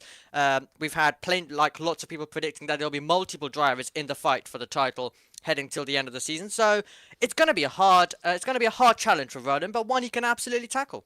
Mahindra looking quick on day one is closing. Day one is getting close to finishing as the timer continues to count down. Mahindra were 1 and 2 in the timesheets. Dennis spoiling the little takeover at the top, but it's a good start for the team as De Vries and Mortar look to build on the return to the podium that we witnessed last season. That's the latest from the FIA Formula E blog to come into it. De Vries is top, Dennis second, Mortar third. We've got 10 cars out on the circuit. Mortar did have a lap time deleted just then on the timing screens coming through. Thank you very much to Racing Lines, who's put £5 donation coming in to our Formula E Zone chat. Says, thank you for bringing the whole FE community. Great coverage. Props to both Josh's and Jack's. Looking forward to the rest of the week's coverage. Thank you very much for that. That is very, very, very kind of you as well to put that in. As we've got a yellow flag, JT, on the circuit. We do, and that is because the 21 of Nick De Vries is stopped at turn 6. Second fastest was Nick De Vries, but he stopped at turn 6. We'll keep you updated and then see if that will turn into our second red flag of the session. It's still a yellow for now. So hopefully that might go quickly. He's down at turn 6. 9 times out of 10 they'll be able to get that car back out. But hold on, go for it. Pascal Verline with a 121.714 goes 2 tenths clear at the top, as I believe Nick De Vries is slowly moving, and he'll get back going, and we will be back to green flag running. Thank God for that. Green flag has indeed gone back out, so we've avoided that red flag then to come through. But Verline on a 121.714, he's now gone fastest overall in this test, and that's exactly what we like to see there. And Omi, I think Verline, also someone from Formula One's past, who's now a champion in this series, looking to crown himself for a second time. Yeah, absolutely. And he was another driver who I was really looking out for last season, and he delivered some great performances, as you mentioned. And yeah, that'll be the aim. Go for a second title, go for a second championship as well. There is going to be quite a lot where the drivers will be tested in, as I've just mentioned when it came to Roland. And Roland will have those similar challenges. So it's going to be about being consistent, I think, across the entire season. So much drama this Formula E Championship always brings. So it can sometimes be about who's going to be able to minimize those errors, who's going to be able to minimize those mistakes, and constantly put in the best performances as well. So I think it will be a very long campaign and one which will require the best from the drivers. Yep, it's the longest season in Formula E, 11 different countries across 17 different races. It's certainly going to be a factor to contend with. Make sure that you stay with us here on Formula E Zone and JB Motorsports throughout the season. I'll be there for near enough every race, bar the one I know I definitely will miss, because that'll be the Saudi Arabia doubleheader 13th and 14th of February, because I'm in Paris. I even miss some of the coverage for Formula One pre-season testing. So good luck, boys. I'll leave that all in your capable hands to try and sort out over that weekend. So yeah, that's going to be a lot of fun. I might be here for testing though for F1, so you'll just have to take over the Formula E race weekend. Still, Verline 132.437, De Vries second, Dennis in third, Mortar fourth, Evans in fifth, Da Costa sixth, Casti seventh, Verne eighth, Muller ninth, and De Grassi has the top 10. Prime Evil says, which livery would you say is the best? JT, you've seen a couple of them out there. I'd go with Porsche's is the best at the moment. Yeah, but unfortunately, I believe that is only a testing livery, so we can't really. We can say it's the best testing livery, but I like what, and this is going to sound really boring, but I like what they've done with the different side pods, the yellow and the blue, so we can actually see the difference of cars. That's quite nice. Look at Citroens as well, with the tricolor. That's quite nice. That's also nice. But yeah, it's between quite well, it's between a couple, isn't it? There's a lot of goods coming through, which I guess is a strong point. 18 minutes to go. Citroen says VDRN. Porsche would change it. Yeah, Porsche are going to go back to their normal livery, which is really annoying coming in, because they've got a good testing running order. I've just noticed what you text me, JT. I'm in Paris. What do you expect me to do? Coming through. 132.437. That was the last lap time from Pascal Verline, so he too has backed off. De Vries in second, but he's still got that fastest first sector time. Gunther's improved, 124.285. He's 16th overall at the moment on our control monitors as well. Omi, what else are you looking forward to in Formula E this year? Have you got anything that you've picked your eyes on? Well, just more racing. Just more racing, because Formula E is one of those championships which you come to for some great qualifyings, some close finishes as well in the races. One of my favourite ones was 2024 Sao Paulo. Sam Bird going absolutely wild on the last sector of the race to steal the win away. So, yeah, more finishes like that, more close racing. In Formula 1, we get the calmness most of the time. So when you come to a series like Formula E, it's what you want. You want to see some great racing take place from start to finish, and something to keep you intrigued across the whole season. And this is one of those seasons which looks like we'll have a close title fight. So I think it will have exactly that. I hope we do. I really hope we do. Well, I hope Amy's staying with us until the end of the day, because we could do with a three-way conversation rather than me and JT talking amongst ourselves. While the boys get ready, they've been filming a couple of things out there on the circuit. Yeah, De Vries got going again, made a little detour at turn 6. That was the reason for the yellow flags. Just went wide off the circuit. It's easy to do. We've seen MotoGP go off there several times. We will, of course, be back in Valencia in about 2 weeks' time for MotoGP's season finale. You can catch that on JB Motorsports as well, which is going to be quite the weekend. Plus their post-season test here on the 18th. Or is that going to be as well on the 17th? Can't quite remember when that is going to be. So, VDRN says, but we also want longevity in them as well. He says Porsche would change it. But Primal says the only thing I'm really hoping is some Maloney points this year. He did so well, and somehow didn't get a single one last year. Very unfortunate. Thea says the only criticism was there's too many red liveries. I think, JT, that's a fair point. There are too many red liveries this year. It always seems that in every single series we go to, there's always one colour that has way too many cars. Blue last year. Yep, blue. Now got red. But, well,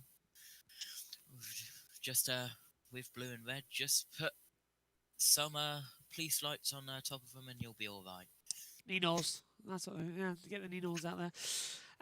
Degrassi's had lap time deleted, lap 29. Track limits at turn 1, so he's just locked up and gone over the 4 lines. Of course, track limits are still going to be critical. Primeval's in the Discord, so fantastic. That is great you're in here. Welcome along to you as we go through. Just taking a look, we've got Barnard, Martin, Djokovic in 20th, 19th, and 18th on the board. Omi, Dan Ticktum. What's your take on him as well? We were watching back in the Formula 2 days as we take a look at what was his car on the screen just a second ago. Do you reckon he's going to calm down this year? Many people saying that he could be a title contender. Well, we saw we saw Dan Ticktum in those Formula 2 days. I'd say be quite animated like he is nowadays as well. But yeah, definitely kept us interested, definitely kept us engaged, and created some storylines for us to talk about. And yeah, I came across some of his radios last year, and I can definitely tell you he hasn't changed one bit. Still has that trademark does Dan Ticktum. But yeah, he was competitive last year. He was competitive, and he was always there or thereabout. So it was actually great to watch Dan Ticktum. A few things going his way last year. So I mean, I wouldn't say that putting that it would be a bit too bold putting him as a title contender. Formula E is unpredictable, and Dan Ticktum at least giving it a shot for the title would definitely not be a bad saying, because you know he showed the pace. He just needs to put it together over a season, and with every race he does, he is learning. So he would have taken a lot of learning, and if he can now all just put it together into this campaign, season 12, then I think it could be a big possibility as well that Dan Ticktum could have a very good season, and if it goes to perfection, who knows? Maybe even a title challenge as well. Title challenge is going to be something that I'm very, very excited for, because I think Cooper Curry need that after an up and down year last year. But they did win, of course. He did get a race victory. Let's not forget that was on the cards a couple of times, especially in Indonesia. I got a couple of lucks when I said that Dan Ticktum had won, because that was at Alton Park, me commentating in a side next to a tree, and Chloe coming in and telling her that Dan Ticktum just won, and her going nuts and passing her the headset so she could hear all the action that was going on. It was quite an entertaining battle. I've yet to look back at that broadcast, actually. After JT, you were producing it with cameras. Did it look good? It was all right. No, not bad. I'll have to look back at that. Mortara's lap time deleted for track limits at turn 1. So everyone's running wide there with 7 cars on track and 13 in the pit lane. Wind speed's now 5 kilometres, air temperature 26, track temperature 23. The two Jacks, Giamana, Pickering. We've got 12 minutes to go. If we could have you on, boys, with about 5 minutes to go live on air, that would be very nice indeed. So just a little bit of a pick-up for you there, boys. And we'll go in full screen for you. Omi, just coming back to you once more.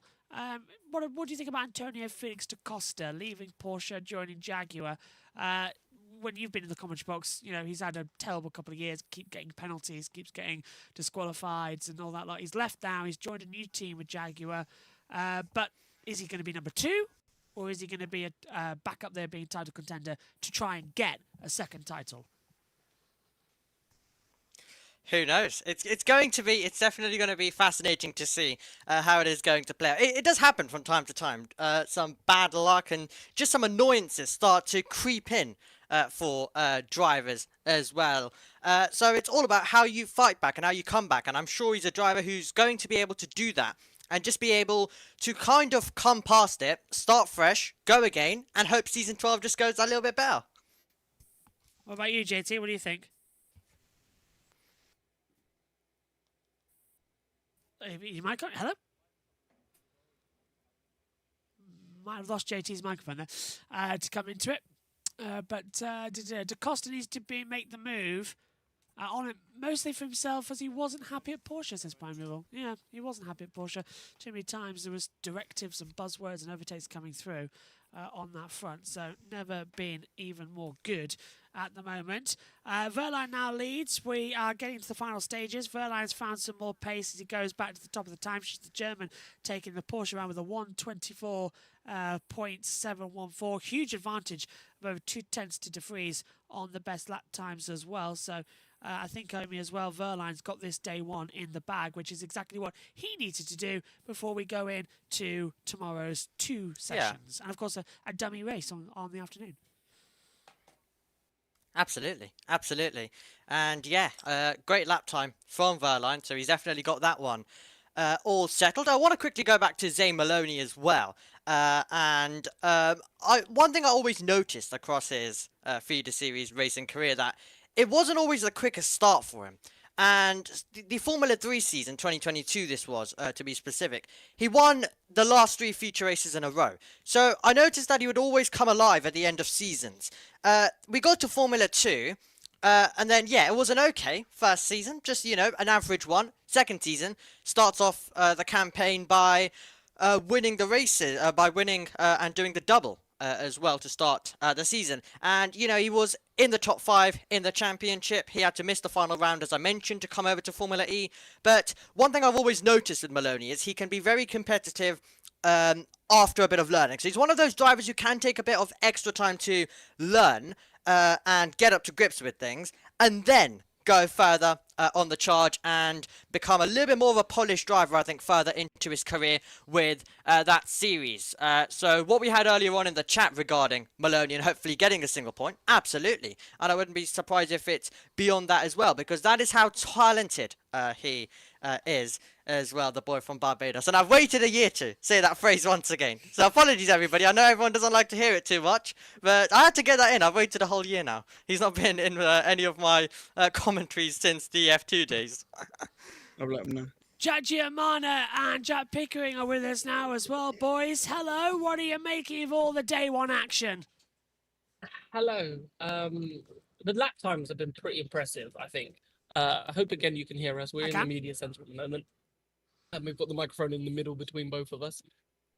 Yeah, but it was very interesting earlier with the Mahindras. Obviously, we were talking about Mahindra a little bit earlier today and the start that they've had. And obviously, they didn't run in the first hour. But to be up there right now, second and fourth, as Gunther's just popped into P5, I think. But a really impressive day from Mahindra. So good signs there, because as I said, I know we've had a lot of support from Mahindra fans today, which has been brilliant. So really positive day for them. Verline at the top at the moment with a 21.7 again, 2 attempts clear. And we were talking about this Porsche bounce back, and you know, they kind of got it's like an aura. I think that's kind of the right word. I don't know, Pico.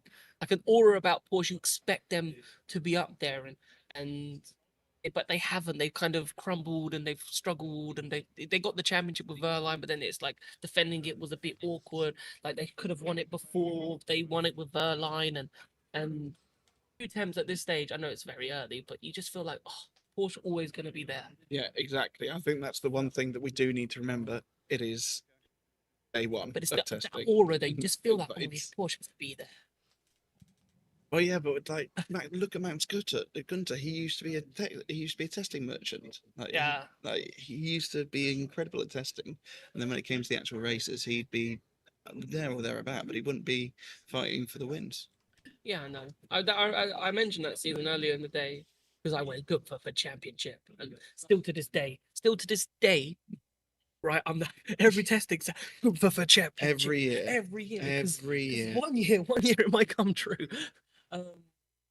But he's up there in P5. You know, it's good to see Taylor's come back out. He's actually set a faster lap time now, 22.7. He's only just done that. He was bottom of the table. Yeah, but he's now just gone a second off. Your 2 rookies at the moment in Dragovic and Marty are at the bottom. So, but they're still learning. They're still learning, and especially for Pepe Marti, like he's got a 3-year-old powertrain at this point. Felipe, yes, he did some running with Mahindra in Berlin, but and yes, he did a few test days, I think, with Maserati and a few other Roland just teams jumped to beforehand. P5. But yeah, oh, Roland's just gone to P5. Okay, but yeah, they are still learning. Joel Eriksson, the other rookie, he is in not 20th now, he is 17th. But yeah, I'm still getting used to not having two extra cars. But It makes life easier. they Too less yeah to they think about. yeah they will just keep on learning, and that's the whole point of this test. Yeah. But yeah, but you know, we were talking about it earlier, right? With is it a standard what like test session, right? And it has been a kind of standard test session. We have only had one red flag with Taylor Barnard, and that was, I don't know, a little skirmish, maybe a technical problem with that too. But overall, it's been a couple of yellow flags here and there. We had a yellow flag earlier for the freeze, but again he got going, so maybe just a little running wide moment. But overall, it's been a very clean day, and the people that we kind of expect to be at the front are there. You got your DaCosta, your Roland, Dennis, your Verline. But those Mahindra boys, and you're like, okay, is this something now is this a trend? Are we gonna see this continue for like the rest of the week, and then have Mahindra taken that another step forward? Or is it just, testing lap times, as you love to always point out? Well, yes, I will continue to point out this is just testing. It means nothing, and with Formula E, it's always been competitive. It always will be competitive, with the fact that it's basically a spec series, with the exception of the battery. With no, not the battery, the power unit. So yeah, it will be interesting to see what happens. None of these times really mean anything. It's more just to like get on top of the new software and everything. But yeah, I do believe that Mahindra. I think we saw it last season that they scored more points last year than they did in the three beforehand, which is incredible for them. And they finished fourth in the championship, which I think was their best finish since 2017 or something like that. Back when Felix Rosenquist was part of the fray. But yeah, I would not put it past Mahindra winning a few races, potentially winning the championship as well. But I think it's going to be hard to beat Ollie Rowland. We saw how consistent he was last year. The Porsches will be there. Jaguar had a resurgence end of the year. So yeah. So you're basically saying Roland pick a name out of a hat. Pick a name out of a just hat said and it will win Roland the for the championship because he's so consistent. Well, Right. he is the favourite. The favourite. Right, Because Josh and Josh, we've given you a nice 5-minute break. I Yeah. don't think you're allowed any more than a 5-minute break, boys. Oh, thanks. Well, You're I do terrible actually manager. have the results, because you mentioned about having two less cars with the departure of McLaren. Yep. We actually ran a poll. Do you like only having 20 cars on the grid? 35 people voted. 54% said no, we need more cars. 26% said I don't mind, and 20% said yes, 20 cars is enough. Interesting. Interesting. I do think we are expecting. There's a lot of, Formula E say a lot of things. The early murmurings are that they want another team, and they are in talks with someone to bring us back up to 22 for Gen 4. Who that will be, we don't know. We've had ideas, but that was more around the name change of maybe Citroen and Opel and stuff like that. And obviously we had Hyundai that were also on the cusp, but depends on what they really want to focus on. But there was a lot of talks about them coming in and being that 11th team, bringing us back to 22. I think 22 is nice. To be fair, 24 is not a problem either. I don't think 24 is a problem for me either, having 12 teams. I think even in Formula One, if we had 12 teams, like, the more the merrier. And it's harder to score points, and it should be hard to score points, but but you want it to be sustainable. So that means that these teams that don't score points stay on the grid. You don't want them to not be on the grid. Difference is, and I think with the points thing, I think in Formula One, I think having 10 kind of makes sense, because like you deserve to have what are you? You've got 1 minute left of the We've got 1 minute left of the session. Okay, fair enough. Yeah. In F1, having points down to 10th place, because it's always felt that they've they need to earn the points more. Whereas Formula E, and I think maybe it's an effect of the peloton races and everything like that. It's the people who finished in 17th and 18th place still put in like a damn good job, and arguably should be rewarded for it. Right. But yeah, it's been a traditional thing that points only go down to 10th place since 2010 for Formula One, and you need to be, and before that was 8 and 6 and everything like that. And Right, I'm going to hand back over to the two Joshes to just see us out for the last little lap times. They might be seeing who's going purple. No one's really improving so much that I can see, but you might be able to see a bit more than me. Only a couple of times from De Vries, but he's come into the pit lane. Everyone is just taking this one with ease, but Sebastian Buemi might improve as he is coming into the last corner up to the line. The checker flag has come out, so this session has ended.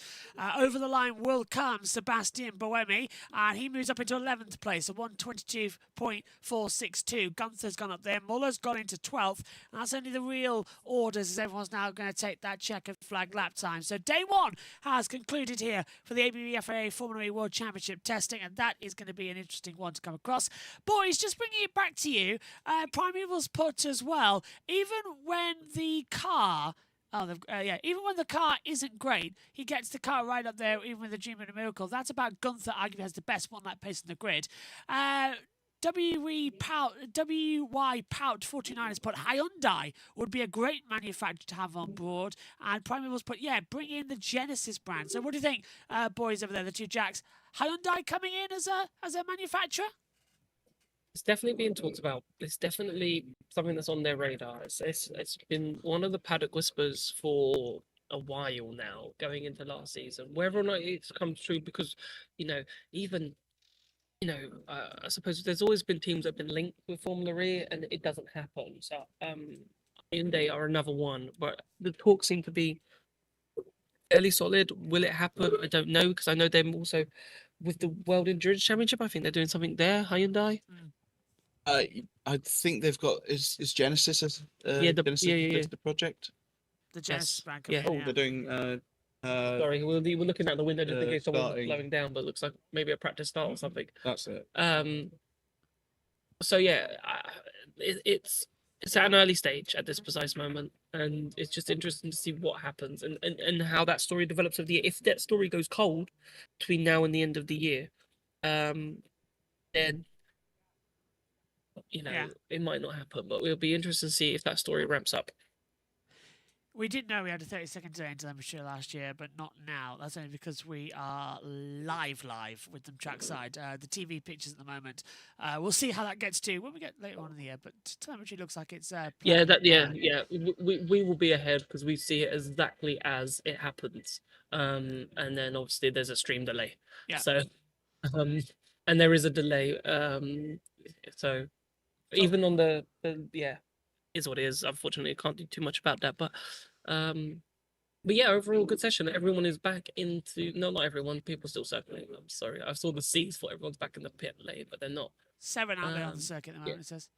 Yeah, so it's not too bad. But yeah, a good session, and well done, boys. And also, I just want to say a massive thank you to everybody who's watched, who's communicated, who's joined the Discord. It's still not too late if you want to join the Discord, !Discord as well for that, and hit the like button as well. Hit the like button, it's free, and hit the subscribe button, it's free, right? If you've really enjoyed this, we've got a whole week of these shows. So if you've massively enjoyed it, and Josh and both Joshes have done an absolute incredible job so far today, and if you've enjoyed what you've seen, we're here all week.